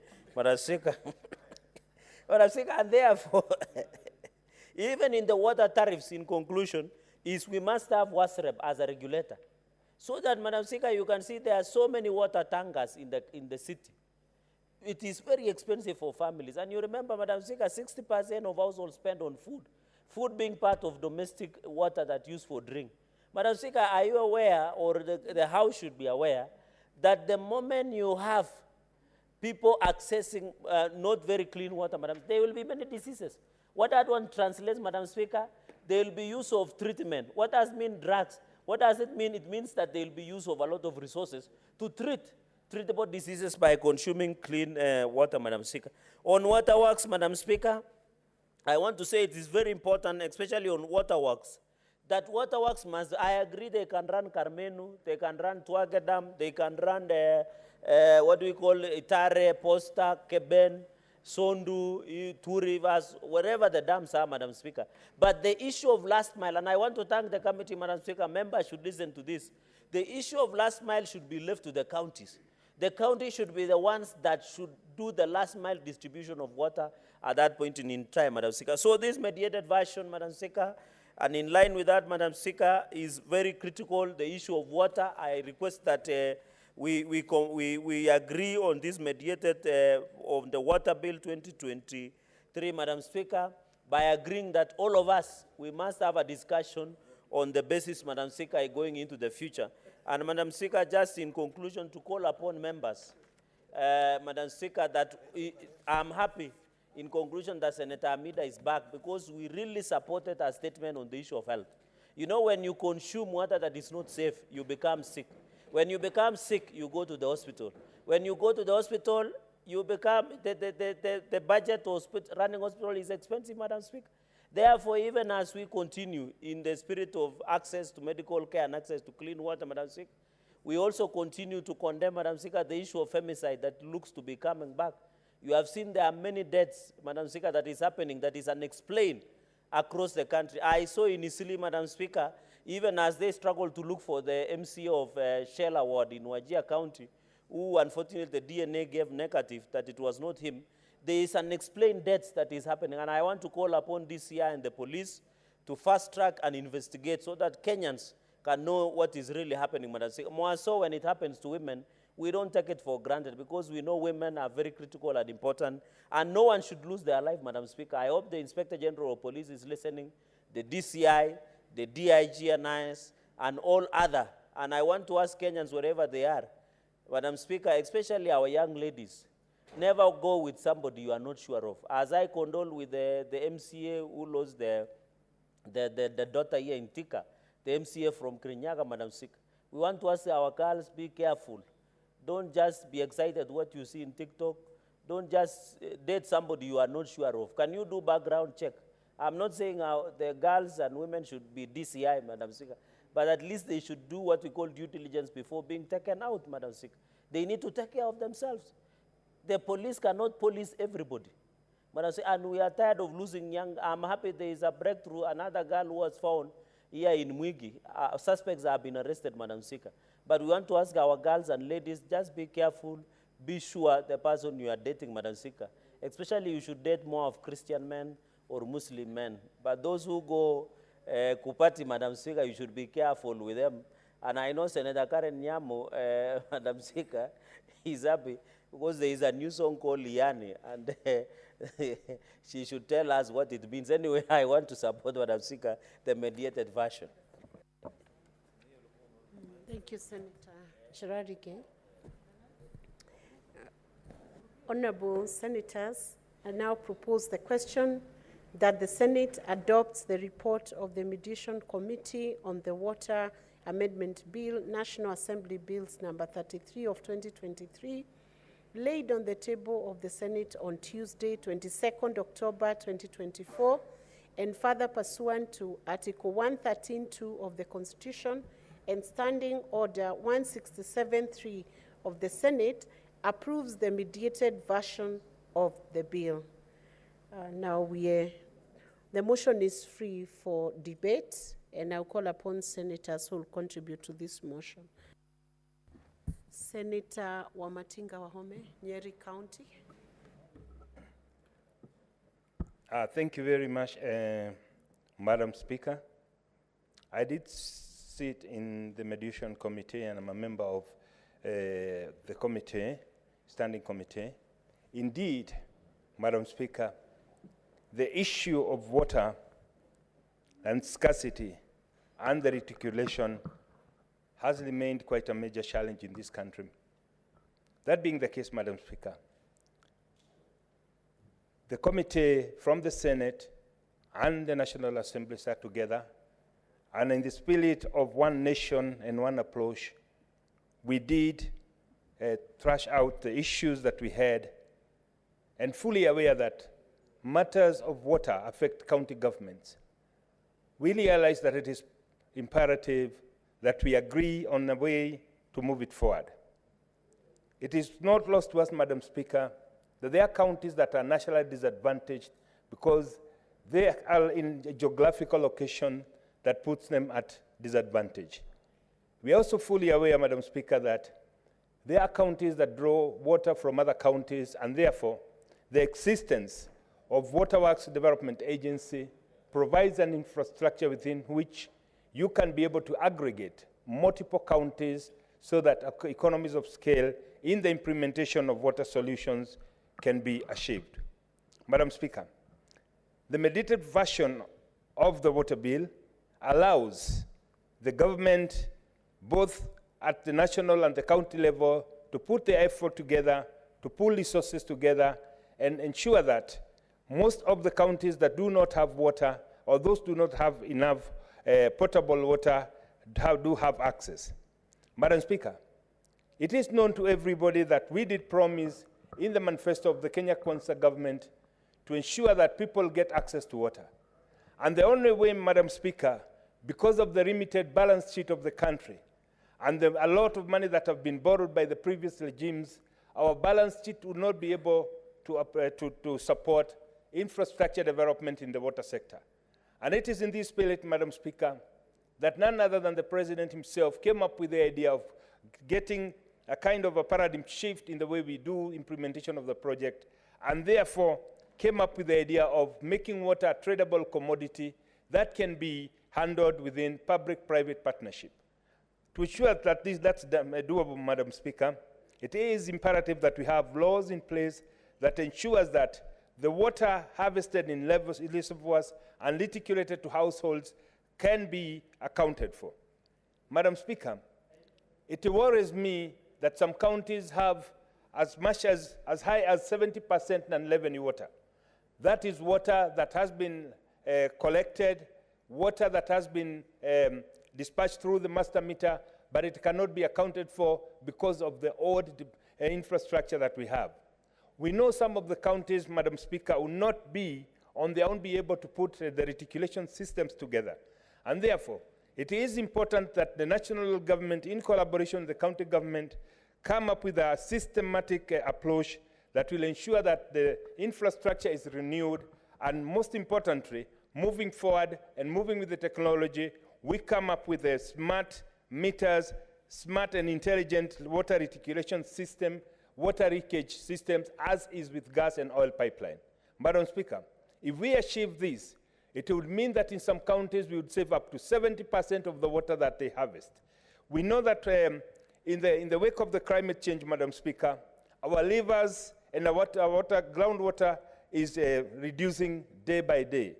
This, Madam Speaker, calls us to ensure that we have a new approach, to ensure that we have a more pragmatic approach that will ensure that the water that we harvest is not only used prudently, but also account for each and every drop.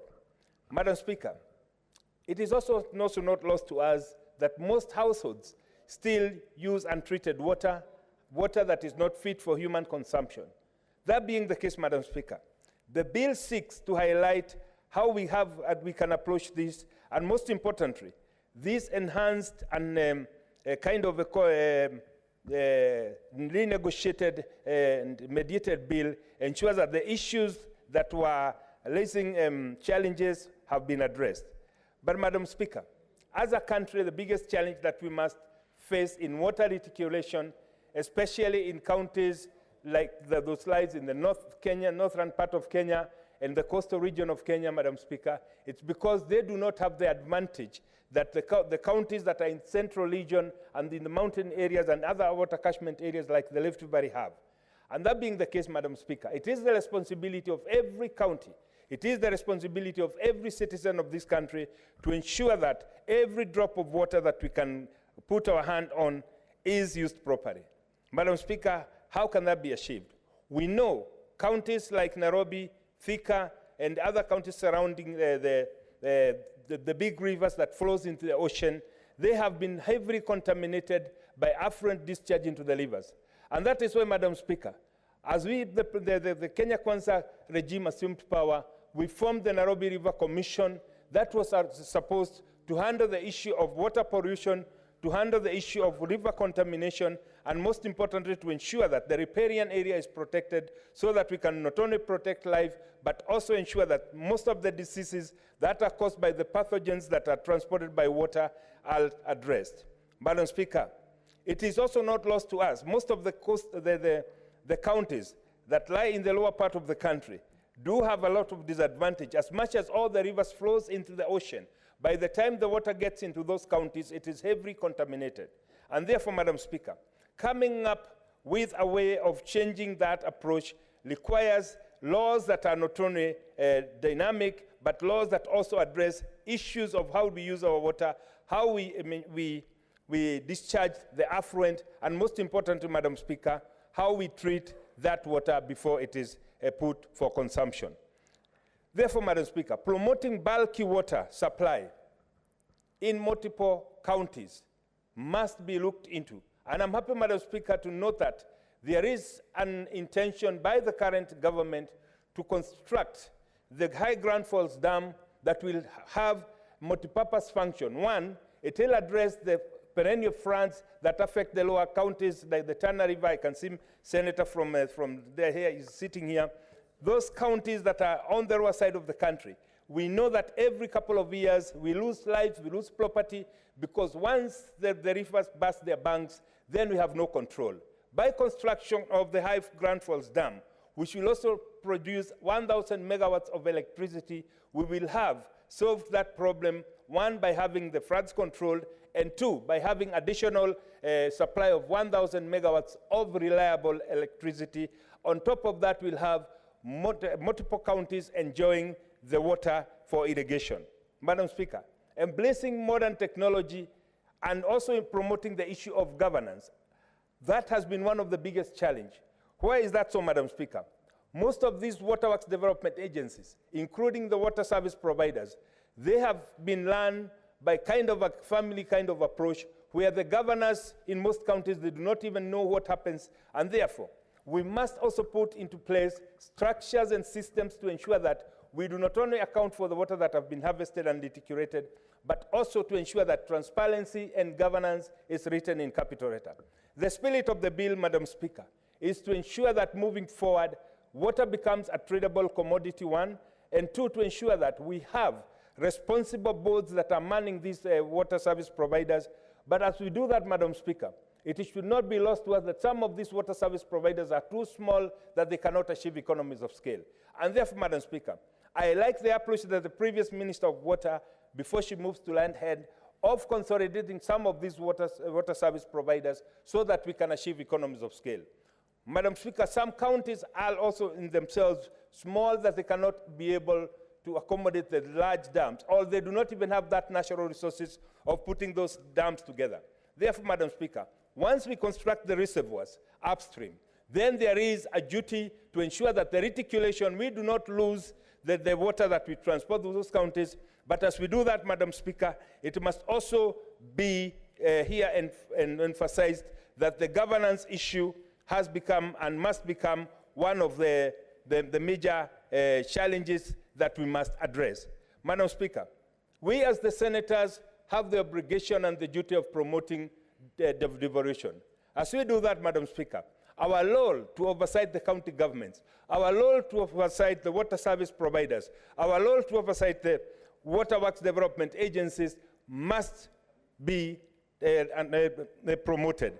This, Madam Speaker, will ensure that when we harvest water, Madam Speaker, it is not only stored, but also used in such a manner that it will promote life. Madam Speaker, water in this country, in some counties, is a very scarce commodity. But we also know that in those very same counties where we have scarcity of water, every time we have heavy rainfall, we have a lot of flooding that causes a lot of damages. Therefore, Madam Speaker, to be able to address that, as we talk of our target of planting the 15 billion trees, we must also come up with a concept of creating both localized storage and also storage that will ensure that we have enough water. Madam Speaker, as I support this bill, I would also want to say that it is also the high time, and I remember one of the motions I moved when I came into this House is application of smart technologies in usage of water. We know, Madam Speaker, in most of these Western countries, the taps will give water, and will let the water run so long as there is someone there.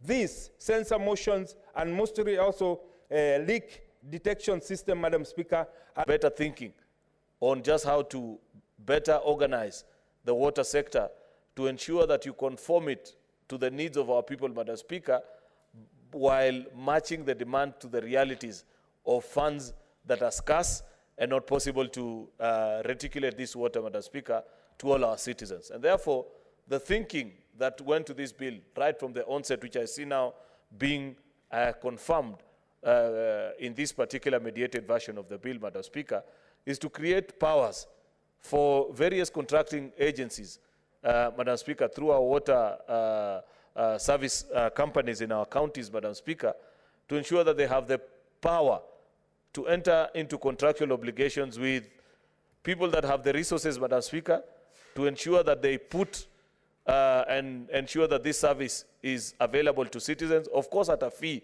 Madam Speaker, because there are many parts of the country where people actually are willing to pay, Madam Speaker, for this water. But unfortunately, if it is unavailable, it doesn't matter even if you have money, Madam Speaker. So long as that water is not available, there's nothing that you can do.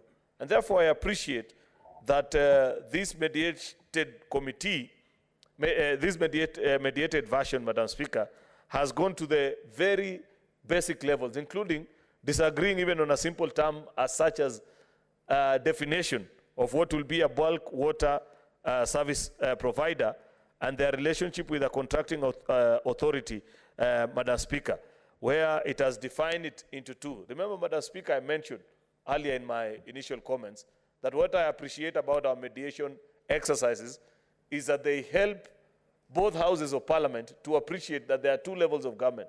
Initially, in the bill as it came, Madam Speaker, it had only the definition of the contracting authority with the mindset of a national government.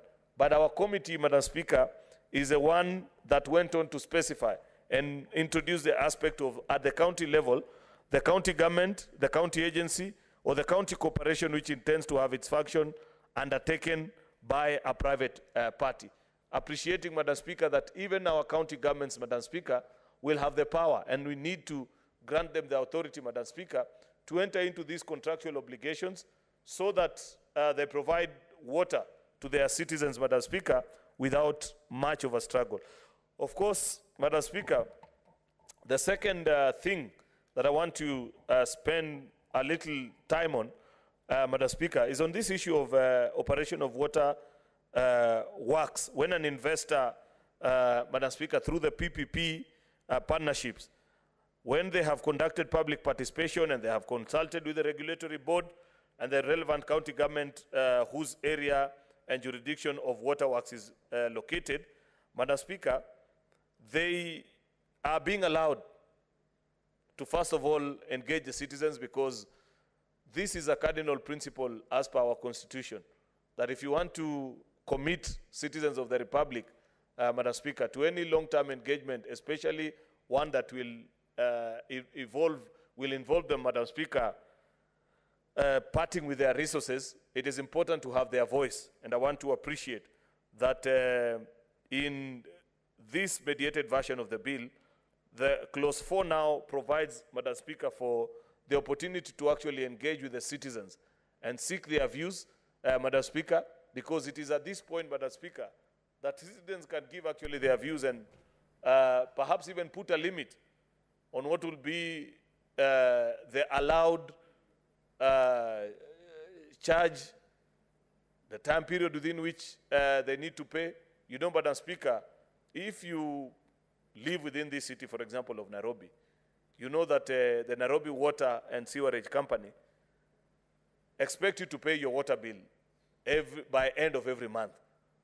But given the enormous task that they have and how big a city like Nairobi is, they don't have the resources and the manpower to be able to make that demand of every citizen. And therefore, it is not unusual to find citizens who occasionally go even for 3, 4, 5, or 6 months, Madam Speaker, without honoring their obligations. And therefore, you actually end up creating extra cost, Madam Speaker, on the water service, the contracting authority, Madam Speaker, because they now have to contract people to move around, check if you are in compliance with the demands for payment, Madam Speaker. This is an extra cost that is unnecessary. And that's why I agree, even with what Senator Matinga is saying, out of his experience, that because these are private entities, Madam Speaker, it is our hope that they will actually make use of available modern technology of smart meters, Madam Speaker, where when you run short of your tokens, Madam Speaker, the water stops, and they don't need to employ people who walk around with a big spanner and sometimes have to fight with dogs to access where the meter is located in the house, Madam Speaker. You simply put a stop to this kind of games, Madam Speaker, by use of technology that is available. That will also, Madam Speaker, help. And this is the beauty of our PPP Act, Madam Speaker. You know, Madam Speaker, in this country, there is a sudden conversation that is ongoing about PPPs generally, whether they are legally useful and whether they are actually effective in resolving many of the service needs of our citizens, Madam Speaker. I am a big believer in PPP. Many of the countries, especially comparable jurisdictions that have even bigger populations than ours, Madam Speaker, have used the power of PPP to develop their societies and ensuring that citizens actually pay a competitive fee that is not exploitative, Madam Speaker, but at the end of the day, find world-class service, Madam Speaker. Of course, this expressway has been referred to many times in terms of being the embodiment or the poster child of what a successful PPP will look like. It will serve us great, Madam Speaker, as a nation, if upon the signing of this bill having passed today here, that we will have these contracting agents, once they enter into partnership with private companies, Madam Speaker, that the private players will actually bring in the efficiency of the private sector in running this institution, as opposed to what presently exists. You know for a fact, Madam Speaker, that part of the reason why many counties continue to suffer under the burden of huge public wage, Madam Speaker, after the health workers, the second most expensive, actually, public servant for our counties to hire, Madam Speaker, are staff that work in our water service agencies, Madam Speaker. Many of those that were inherited from the municipalities, where you find even a driver, Madam Speaker, is earning more than what technical people earn in other competitive sections of the county governments, Mr. Speaker, because that is the rates upon which they were contracted. Private sector money, Mr. Speaker, Madam Speaker, and the involvement of the private sector in this particular space will ensure that our water service agencies become competitive and therefore ensure that citizens don't have to pay a lot of money, because citizens end up paying lots of money to compensate first for employees, and secondly, Madam Speaker, for losses even of the water itself through leakages, old piping systems. These are things that I want to believe that with the coming in of private players in partnership with these water service agencies, Madam Speaker, they will be able actually to read out these losses and ensure that they deliver water to our citizens at a fee that many of the average citizen can easily afford. The only thing that I'm not certain how it has been addressed in this particular bill, Madam Speaker, though I can recall that previously, as I moved this bill, is one of the things that we had concerned ourselves about, is what will eventually happen with the existing water service agencies in our counties, Madam Speaker, that will find themselves not able to keep up with other competing players who will deliver the service that they are currently delivering, perhaps at even 50% of what the cost they are delivering with. Many county governments, Madam Speaker, will find themselves in the difficult place where they have to reach an agreement to either completely shut down or surrender and leave it to the private players, Madam Speaker, to make a decision, because one of the most difficult decisions in this country, Madam Speaker, is how to wound up a public entity because of the interest of employees. You will find employees demonstrating, and sometimes, curiously, even citizens who would have benefited from the efficiency of a private player involving themselves in public issues, Madam Speaker, they innocently join and they say, why do you want to fire these people? Allow them to have a job, not knowing that this is actually being introduced so that they can get services at a cheaper fee than what they presently get. Finally, Mr. Speaker, is just this close about, allow me not to lose it, on the water tribunal, Madam Speaker, that the chairperson will be an advocate of the High Court of Kenya with not less than 10 years post. 2 persons who shall be a registered, one of whom shall be a registered civil engineer, 2 persons who possess a degree from university recognized in Kenya. The chairperson and members of the Water Tribunal shall be appointed to a term of 3 years and shall be eligible for reappointment for one further term of 3 years. And the most important addition that the mediated version of the bill has brought in, which I want to appreciate, is part 4 of that clause, Madam Speaker, where the remuneration for members of this tribunal shall be as determined by allowances as the Judicial Service Commission in consultation. It cannot be JSC alone, Madam Speaker. In consultation with the SRC, Madam Speaker, because if you are not careful, then you will create agencies or tribunals where people, Madam Speaker, will end up going to collect all these savings that we have previously made from efficiencies that have been brought in by the private sector and being earned by members of this particular tribunal. I like the fact that this has now been introduced at this particular stage of the mediated version of the bill, where the members of the tribunal, Madam Speaker, number one, are enumerated so that they don't feel like it's free service and therefore you make them susceptible, Madam Speaker, to being bribed. And the second and most importantly, they are being compensated competitively as per the rates that will be determined by SRC. And I want to believe, Madam Speaker, that SRC will vary these rates, because I don't think, and maybe I'm wrong, that you can have a standard rate apply for all the 47 counties. These rates and what will be charged to citizens, Madam Speaker, will vary from one county to the other depending on so many other factors, including, for example, the distance, Madam Speaker, or the cost that it has taken to get that water to the tap of particular citizens. Therefore, what will be the earnings from a water service company in one part of the country might not be necessarily the same for other parts of the country. Therefore, I hope SRC will do a better job of determining, based on the efficiency of that particular water company, so that you don't apply a standard rate, Madam Speaker, across all the 47. You know, we are sometimes obsessed with certain constitutional principles, Madam Speaker, that end up violating the core mandate of service provision, Madam Speaker, which is to ensure that every citizen, Madam Speaker, enjoys this particular service. Not every water service body, Madam Speaker, has the financial ability to carry on certain costs.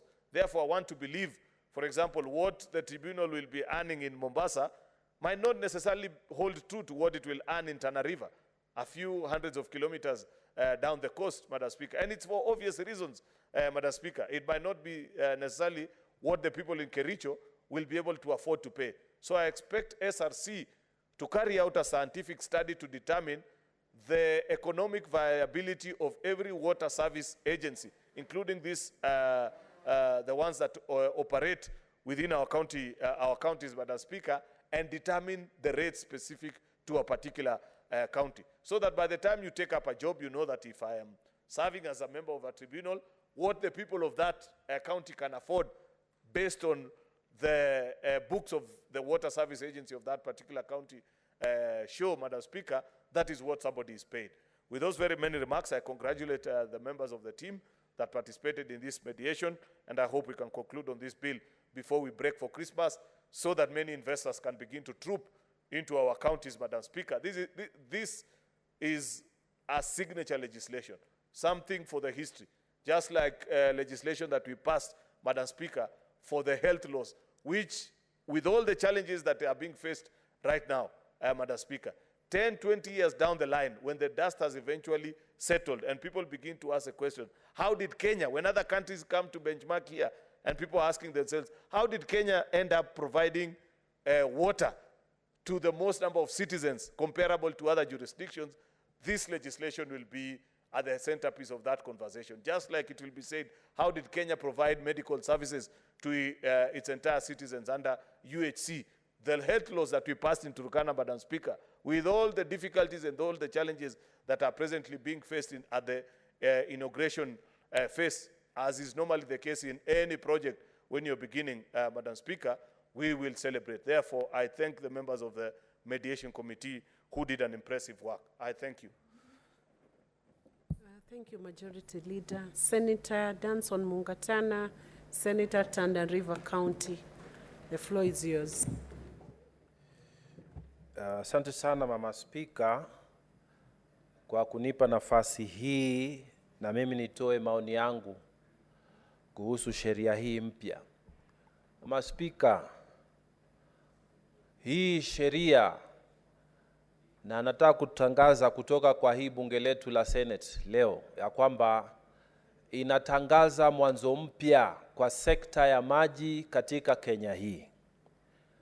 Ya kwamba sasa tumetengeza sheria ya kuwezesha wawekezaji wa kibinafsi ambao watashirikiana na serikali gatuzi na mashirika mengine ya serikali ambayo yanahusika na mambo ya maji ili kuboresha utoaji wa maji kwa wananchi wa Kenya katika gatuzi zote 47. Mama Spika, wananchi wa Kenya wanakumbuka katika historia ya Kenya, miaka iliyopita serikali ilikuwa inafanya kila kitu. Mtu akiandikwa kazi ilikuwa kwamba anapewa nyumba, mtu anapewa gari, na wale ambao mamlaka yao hafiki kupewa gari wanapewa mabasi ya kwamba inakuchukua kupeleka pale nyumbani, alafu inakupeleka kazini na inakuregesha. Kampuni za kibinafsi kule tulikuwa tukiwa watoto, KPA, Kenya Ports Authority, kampuni kama Kenya Breweries Limited tulipokuwa wadogo Mombasa, kila kampuni ya kibinafsi walikuwa wanatengeza nyumba, wanahakikisha kwamba wafanyikazi wao wanabebwa na mabasi na wanaregeshwa na basi. Miaka ikaanza kwenda, Mama Spika, na mambo yakaanza kugeuza. Mambo yalipogeuka ikawa kwamba haiwezekani serikali kupatia kila mtu gari. Ikawa sasa wawekezaji wa kibinafsi wakaanza kuingia kwa sekta hiyo. Sasa mtu akiwa anaenda kazini, ikawa kwamba sio serikali ambayo inakutafutia gari la kwenda kazini, ni wawekezaji wa kibinafsi. Wewe unalipa fare na unaenda kazini, unalipa fare, unarudi nyumbani, ama kama ni mahali karibu unatembea kwa mguu. Mambo yakazidi kubadilika. Watu ambao walikuwa wanategemea serikali kuwapatia nyumba, mambo yalibadilika tena. Watu ikawa sasa wawekezaji wameingia, na wawekezaji hawa ndio ambao wanapeana nyumba. Unakodisha nyumba, wewe ni mfanyikazi wa serikali lakini unakodisha nyumba, kwa sababu ilikuwa sasa zile nyumba hazitoshi. Serikali uwezo wake ulikuwa unazidi kuwa mfupi. Hata makampuni makubwa, Mama Spika, kama Kenya Ports Authority wakaanza kutoa nafasi. Kama wewe unataka kukaa kwa nyumba ya kampuni unakaa, lakini hupewi allowance. Kama unaenda kuchukua allowance unakodisha kwa wawekezaji. Kwa hivyo mambo yamebadilika. Mama Spika, leo hii tunazungumzia sekta ya maji. Wananchi siku zote wanauliza kwa nini hakuna maji miferejini? Lakini ukweli ni kwamba hata tukipiga hizi kampuni mpaka mwisho, hata ndio kuna makosa ya mambo ya management, lakini kuna shida ambayo ni ya kiasili. Na shida hii, Mama Spika, ni kwamba ile mifereji ya zamani haitoshelezi haja za wananchi wa sasa, kwa sababu watu wameongezeka, watu ni wengi. Mifereji iliyojengwa zamani na manispaa ya zamani ishazeeka, ingine imepasuka, na hali ya maisha imegeuka. Sasa tuko kwa sekta ya maji na tumeingilia ya kwamba sasa tuko na mwanzo mpya, ya kwamba sasa wananchi, hii sheria tukishaipitisha, uwekezaji wa kibinafsi utaingia kwa kaunti zetu zote na kwa mashirika ya kiserikali, ya kwamba sasa watu watashirikiana na zile serikali za gatuzi ili kuweka fedha zao na kusimamia mipango ambayo italeta ile maji ambayo tumeitafuta kwa miaka mingi. Kwa hivyo wale wanabiashara ambao wanatusikiza leo kwa bunge la Senate, tafuteni njia. Sheria hii rais akishaipitisha, manake lazima apige signature yake. Sisi wabunge wa bunge la Senate tutaipitisha, wabunge wa kule chini National Assembly wataipitisha, kwa sababu imetoka kule imekuja huku. Na tuna imani ya kwamba sisi tukishaikagua na tukimaliza nayo, ikienda kwa rais itapita. Sasa swala ni wewe ambaye ni mwanabiashara, umekuwa ukiangalia kuna shida hapa kwetu, shida ya maji. Na ile ambayo imekuwa ni suluhisho ni watu wanateka hii mikokoteni ama wanunua haya magari ya maji wakapeana kwa wananchi. Sasa tunasema tokeni kwa hizo biashara. Sheria tunaenda kuibadilisha. Na hii sheria inataka nyinyi wawekezaji ambao mmeingia kwa hii biashara muwe wa kwanza wa kufaidi. Nyinyi mshikane na county government, muweke pesa zenu, na nyinyi pia muwe mnaweza kuchukua pesa kidogo kidogo kutoka kwa wananchi, wale ambao mnawaletea maji na mikokoteni, wale ambao mnawaletea maji na gari, wale ambao mnawaletea maji na geleni. Sasa nyinyi mwende upande huu wa county government, na nyinyi muwe mnaweka receipt na mnachukua kitu kutoka kwa hii kazi. Ikiwa wawekezaji hapa Kenya wataingilia hii sekta sawa sawa na vile watu wa matatu waliingilia sekta ya uchukuzi, ikiwa wawekezaji wataingilia hii sekta sawa sawa na wawekezaji kwa upande ya nyumba za wananchi na wafanyikazi ambao walikuwa wanategemea serikali walivyoingilia na kupata utajiri, ikiwa wataingilia, watu wa matatu mpaka kesho hawasemi wamekosa kitu, watu ambao waliwekeza kwa manyumba hawasemi wamekosa kitu, watu ambao watakimbilia sekta hii, watu ambao watafungua macho yao waende kwa serikali za county waangalie ni sehemu gani ya Nairobi watafanya, ni sehemu gani ya Tana River wanaweza kufanya, wawekeze pesa zao.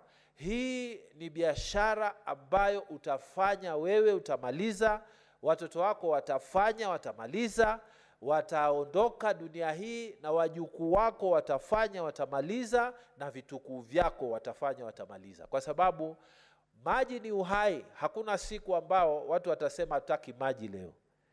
Na ukweli wa mambo ni kwamba katika nchi ambazo zimeendelea, mimi kama Ujerumani nilipata nafasi nikaenda mji wa Munich, na baada ya mikutano na nini tukakutana na mzee mmoja ambaye anasimamia kampuni ya kusafisha maji machafu, na kampuni ambayo pia inatoa maji kwa wananchi pale sehemu yake. Na akasema mimi ni generation ya 3 ama kizazi cha 3 ambao tunafanya kazi hii ya uwekezaji kwa upande wa maji. Kwa hivyo nikisema ya kwamba area hii ni mahali ambapo watu wafungue macho, kuna watu wamefanya kazi hii vizazi vitatu katika nchi zilizoendelea, na watu wanajua kampuni ile, wakiwa ni wao wanatuletea maji miferejini mwetu, basi maji yale ni masafi, hakuna uchafu ndani ya yale maji.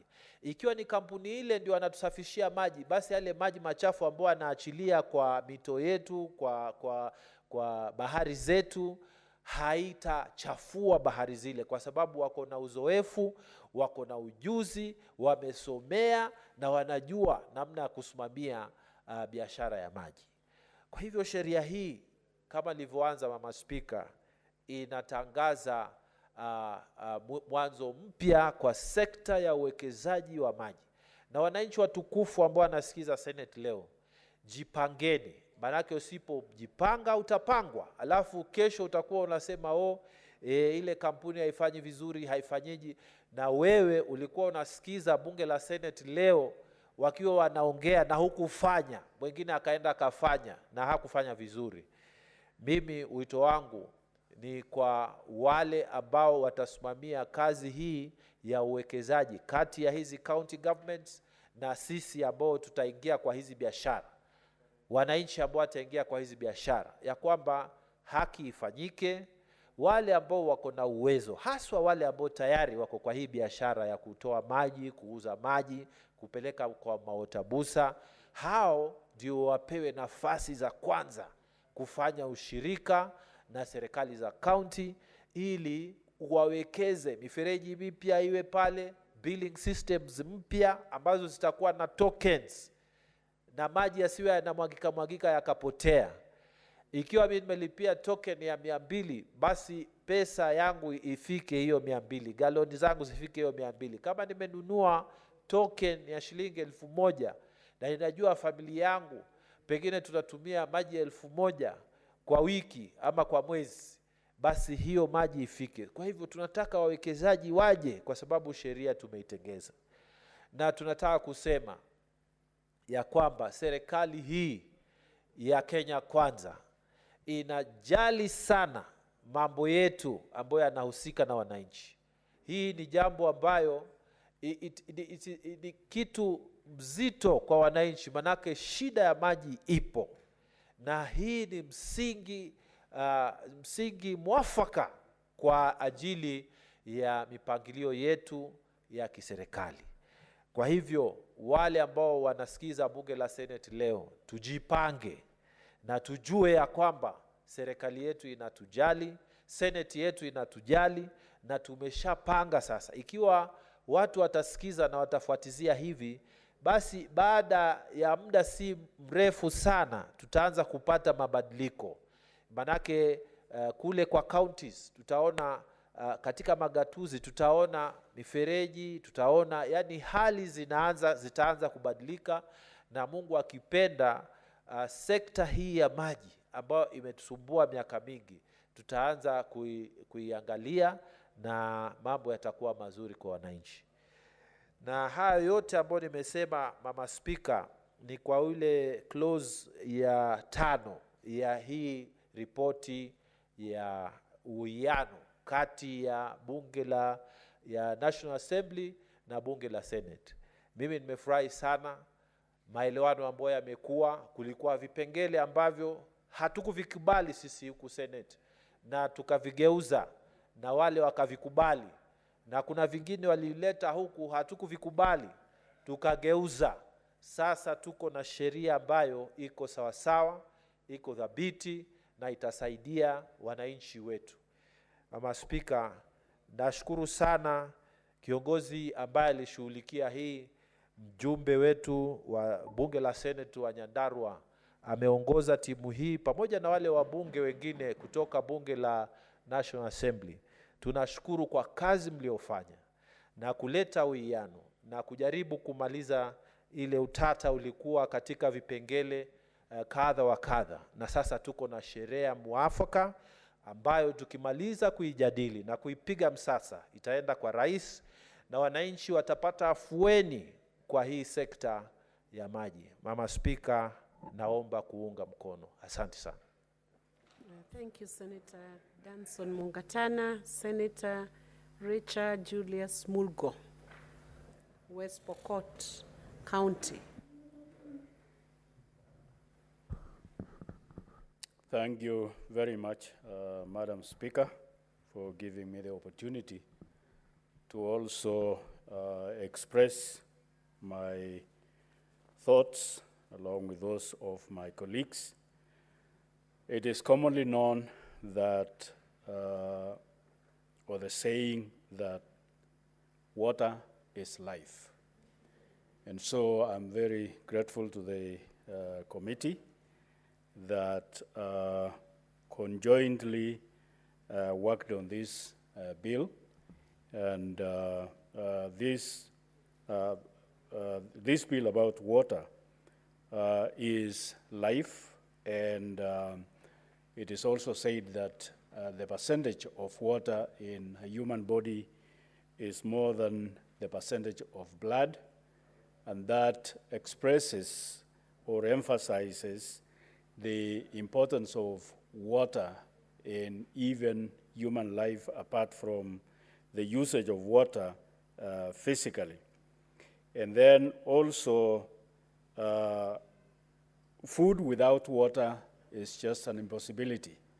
There are places in West Pokot that even if you have food in the house, there is nothing you can do with it because where to get water source is very far, and therefore if you don't go or walk that far to go and get that water, you will not eat anything in that house.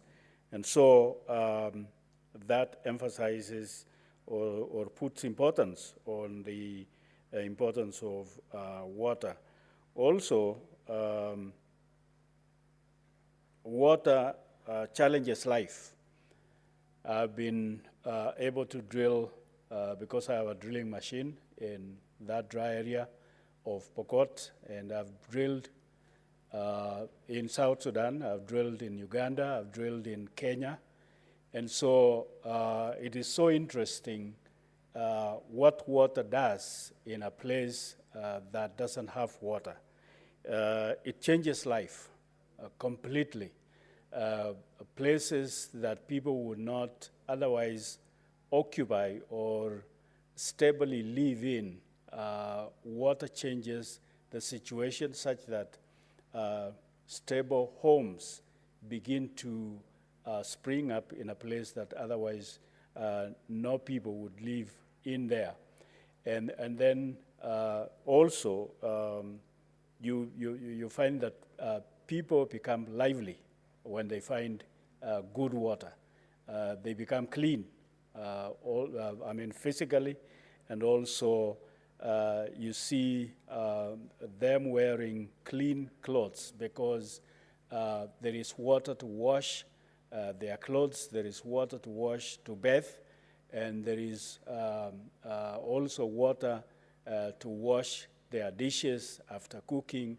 And so life changes and becomes very different, and therefore availability of water is key to life and stability, and even school-going children.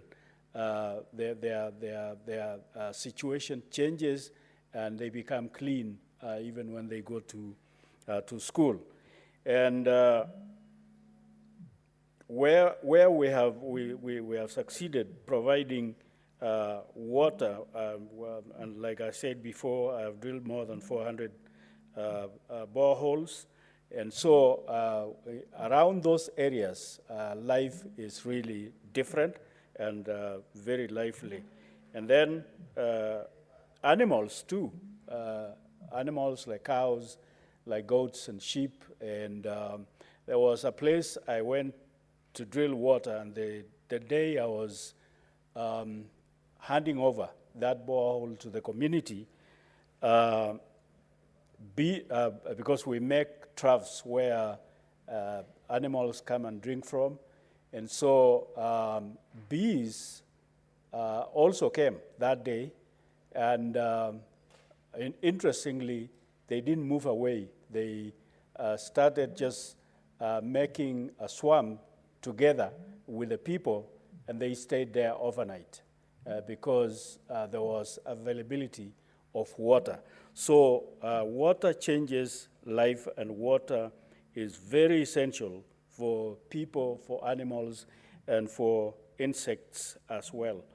And then also, this also puts emphasis on what we should do as human beings to make water available. And that stresses the fact that we should plant trees, because lack of water in some of the places in this country, in our country, Kenya, has been caused by human activities that have cut down trees, and therefore making the land barren, and therefore climate has been contributed heavily by cutting down of trees and burning charcoal and so on. And so we should guard against this as national government and also county government. And the county government particularly should be tasked to really guard against cutting down of trees, and should be encouraged and made able to plant trees so that there is forestations in counties, and therefore rain will be available, or it will rain, and therefore a lot of things will also change, vegetation will change, and so on. And therefore, in addition to finding resources or ways of providing water for the citizens and people, tree planting should be made priority in programs and so on. And then along with that is protection of river banks, because river banks have also been destroyed, such that trees that were planted or that grew along river banks were destroyed by human activities, cultivations and so on. And so this has also contributed into a lot of destructions, destruction of homes, destruction of lives, and even destruction of gardening that people would have maybe close to rivers and so on. And so there is a lot of awareness that the government should have programs that will make people aware on what to protect and the kind of protections that are needed along the hills, the mountains, the river banks, and so on, so that we contribute towards availability of water and then change of environment in places where we live. And then we should also encourage NGOs and individuals that are able to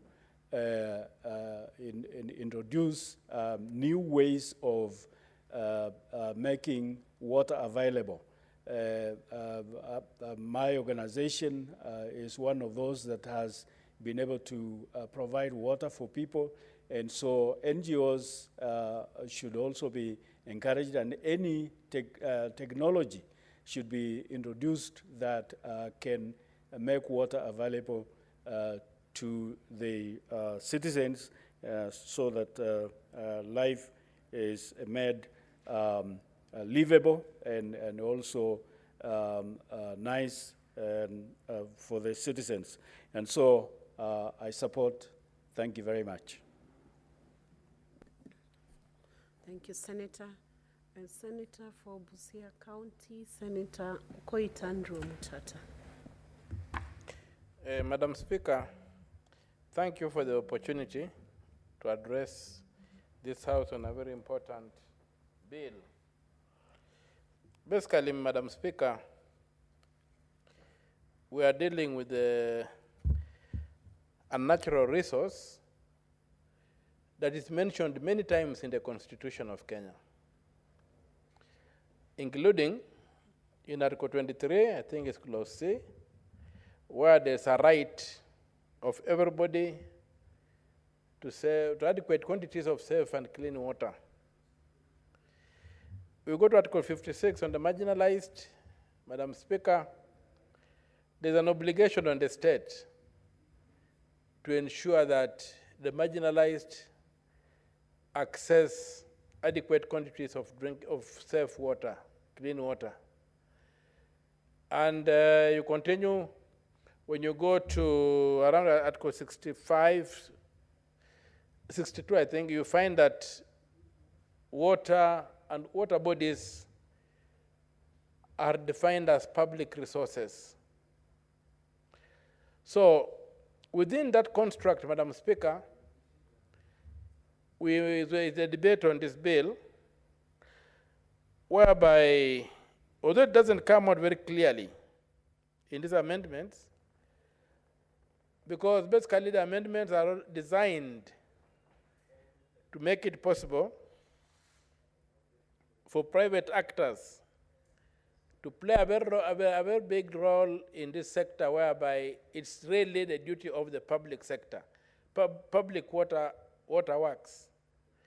So when these private actors come in, we must be very, very guarded to ensure that they do not privatize the natural resource. So there'll be a need, when the regulations are being made for this bill, for these sections like the PPPs, when the regulations are being made, there will be need to ensure that water remains a public resource. With the primary duty being on the state to ensure that it is accessible. More so in Kenya, which is a water scarce country.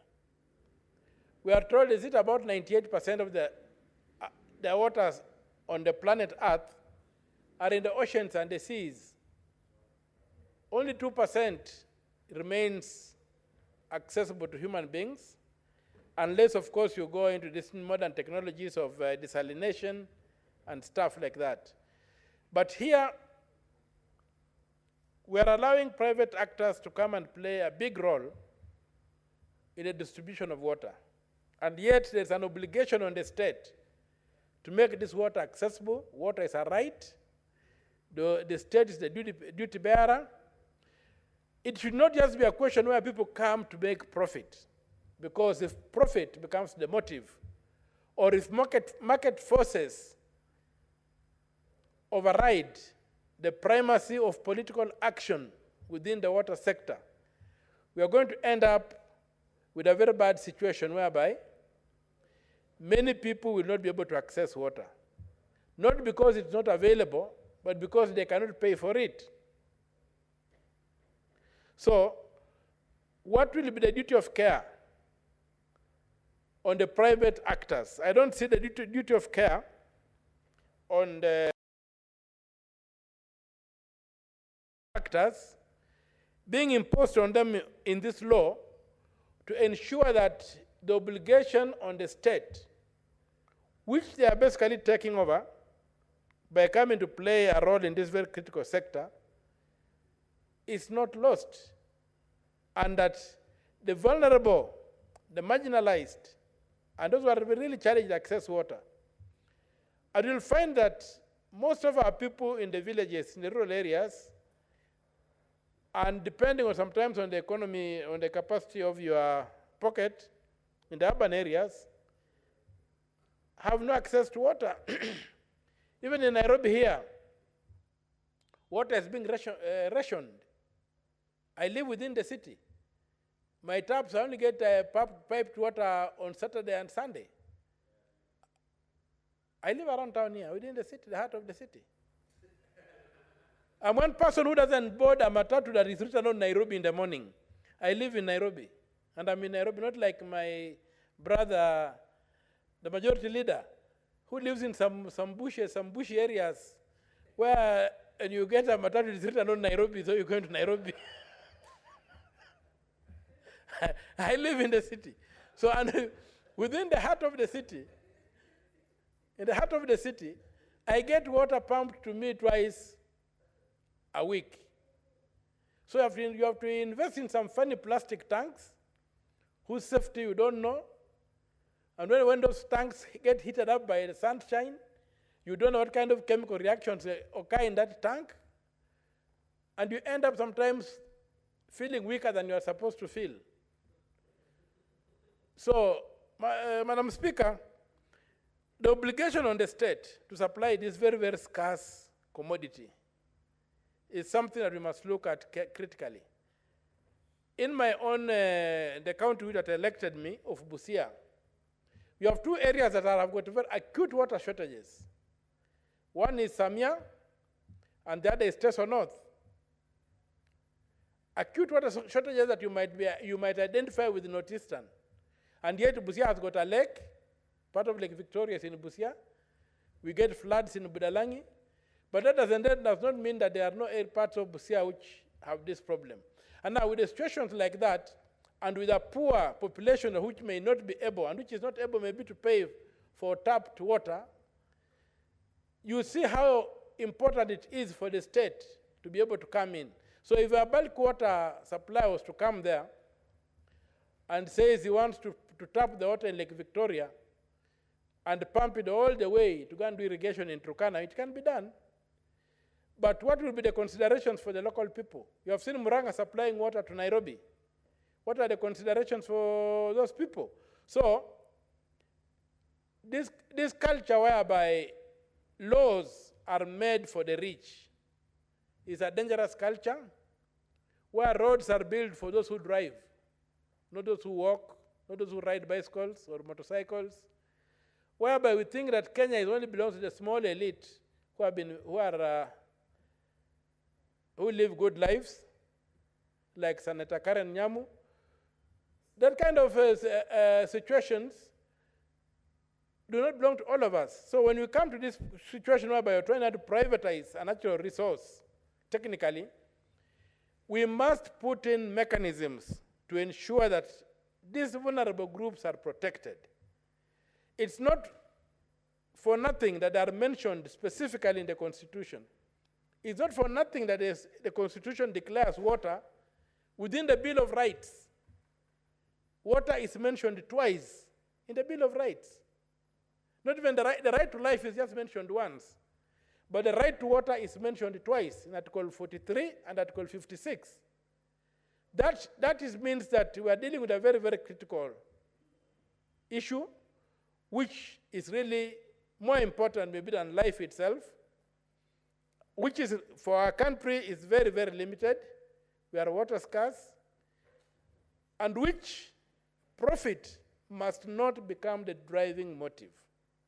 The driving motive should be access to that water, and the government should be able to realize that access to water, it has a correlation to the budget for health. If people get clean water, you are going to eliminate waterborne diseases, which are the most common, like coughing, like diarrhea, like whatever you have, call it, dysentery, all those things that are usually waterborne, and many other contaminations that occur. If water is made available, the budget on of the government on other issues will lessen, the quality of lives of people will improve, they'll be more productive. And so for me, I believe that the primary duty to ensure there's water lies on the state. And because I've deliberately not gone to Section 4, which deals with water and sanitation, I am hanging around the Bill of Rights. Because you can easily get it and say that, okay, declare water is a devolved function because water and sanitation is given to the county governments, and therefore the national government has nothing to do. When you go to the equalization fund, again, water is mentioned as one of the areas where the funds from the equalization, the equalization funds or funds for equalization should be spent. So the national government is a major duty bearer in ensuring that the people of Kenya have access to adequate,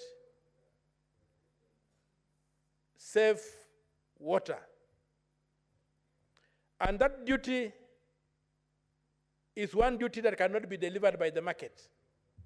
The market can never replace the government in terms of provision of this critical service. And so I pray that when we go to the making of regulations, after we pass this bill, it has some good aspects and I'll be supporting it, but when we get to making of regulations, we be very, very critical to ensure that within those regulations, we erect mechanisms that ensure the right to water is not subsumed or is not denied, is not abrogated by market forces which are pursuing profits. That will be a terrible thing. We already see some areas in town here, you hear narratives that private company, people with water bowsers, keep on disabling the city water system so that they can be able to use their bowsers to go and sell water. This is happening, and it's very sad. And so I would really plead that as we go forward, we don't just cheer it and look at it like water is like, I don't know what I can compare it with. When the debates I've had here, it's like, even sand nowadays is a limited mineral that needs the proper management. So the other thing that we need to stress is that water pollution and also destruction of water catchment areas. And in Western Province, including Busia County, the former Western Province, including Busia County, Sugarcane has been a major problem in terms of destroying water catchment areas that we call swamps. The swamps that were there in the 70s are not there.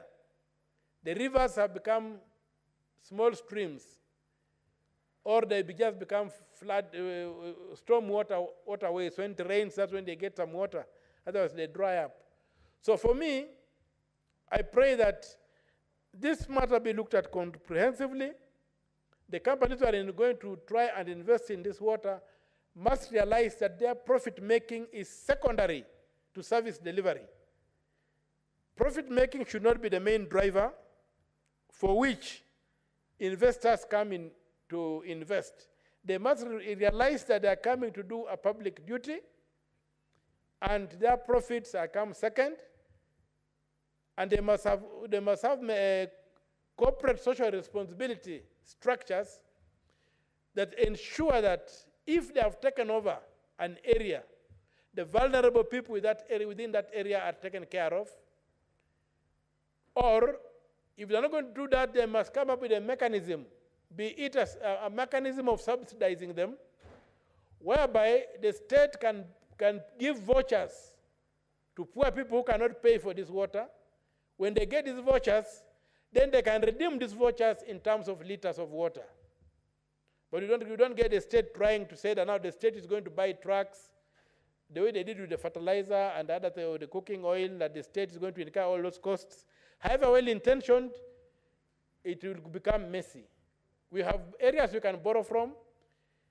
I've been doing some desktop research on India, how they do that. They have a very big subsidy program. And we realize they do their subsidies through, first of all, mapping the recipients, then using technology, they are able to then target these people with vouchers.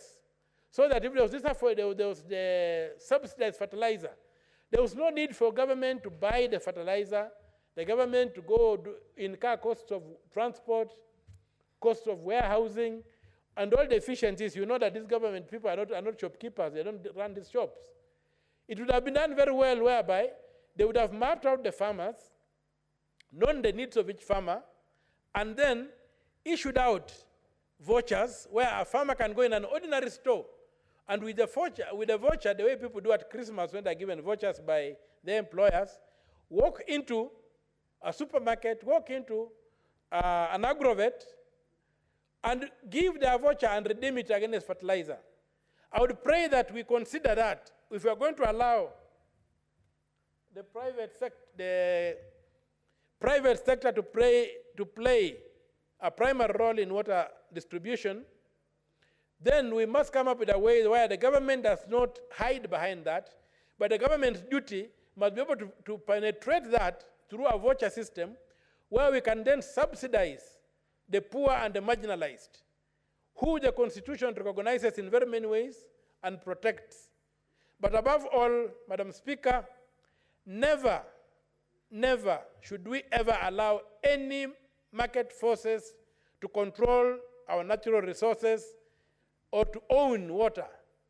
Nobody should own water. They can own the distribution and whatever, but then owning the water, it must remain in the state, and the state must control how that water is used.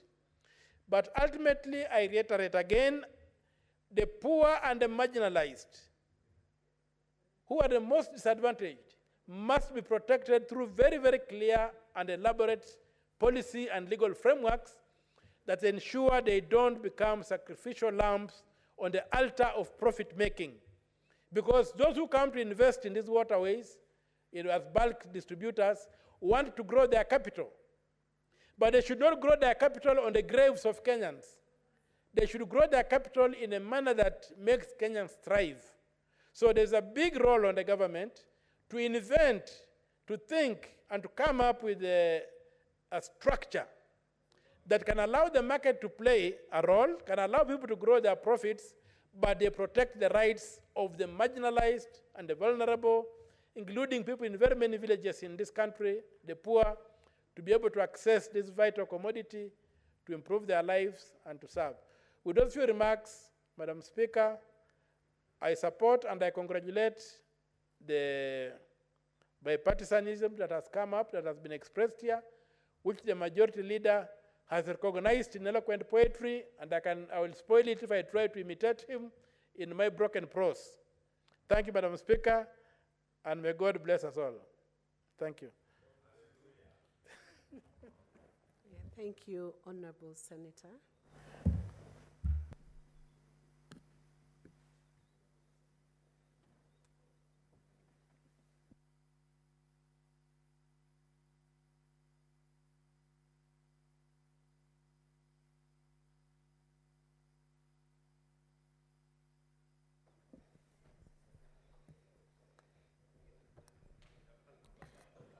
Honorable Senators, it is now 6:26, and for the convenience of the House, we are going to adjourn the Senate until Tuesday, 29th of October, 2024 at 2:30 p.m.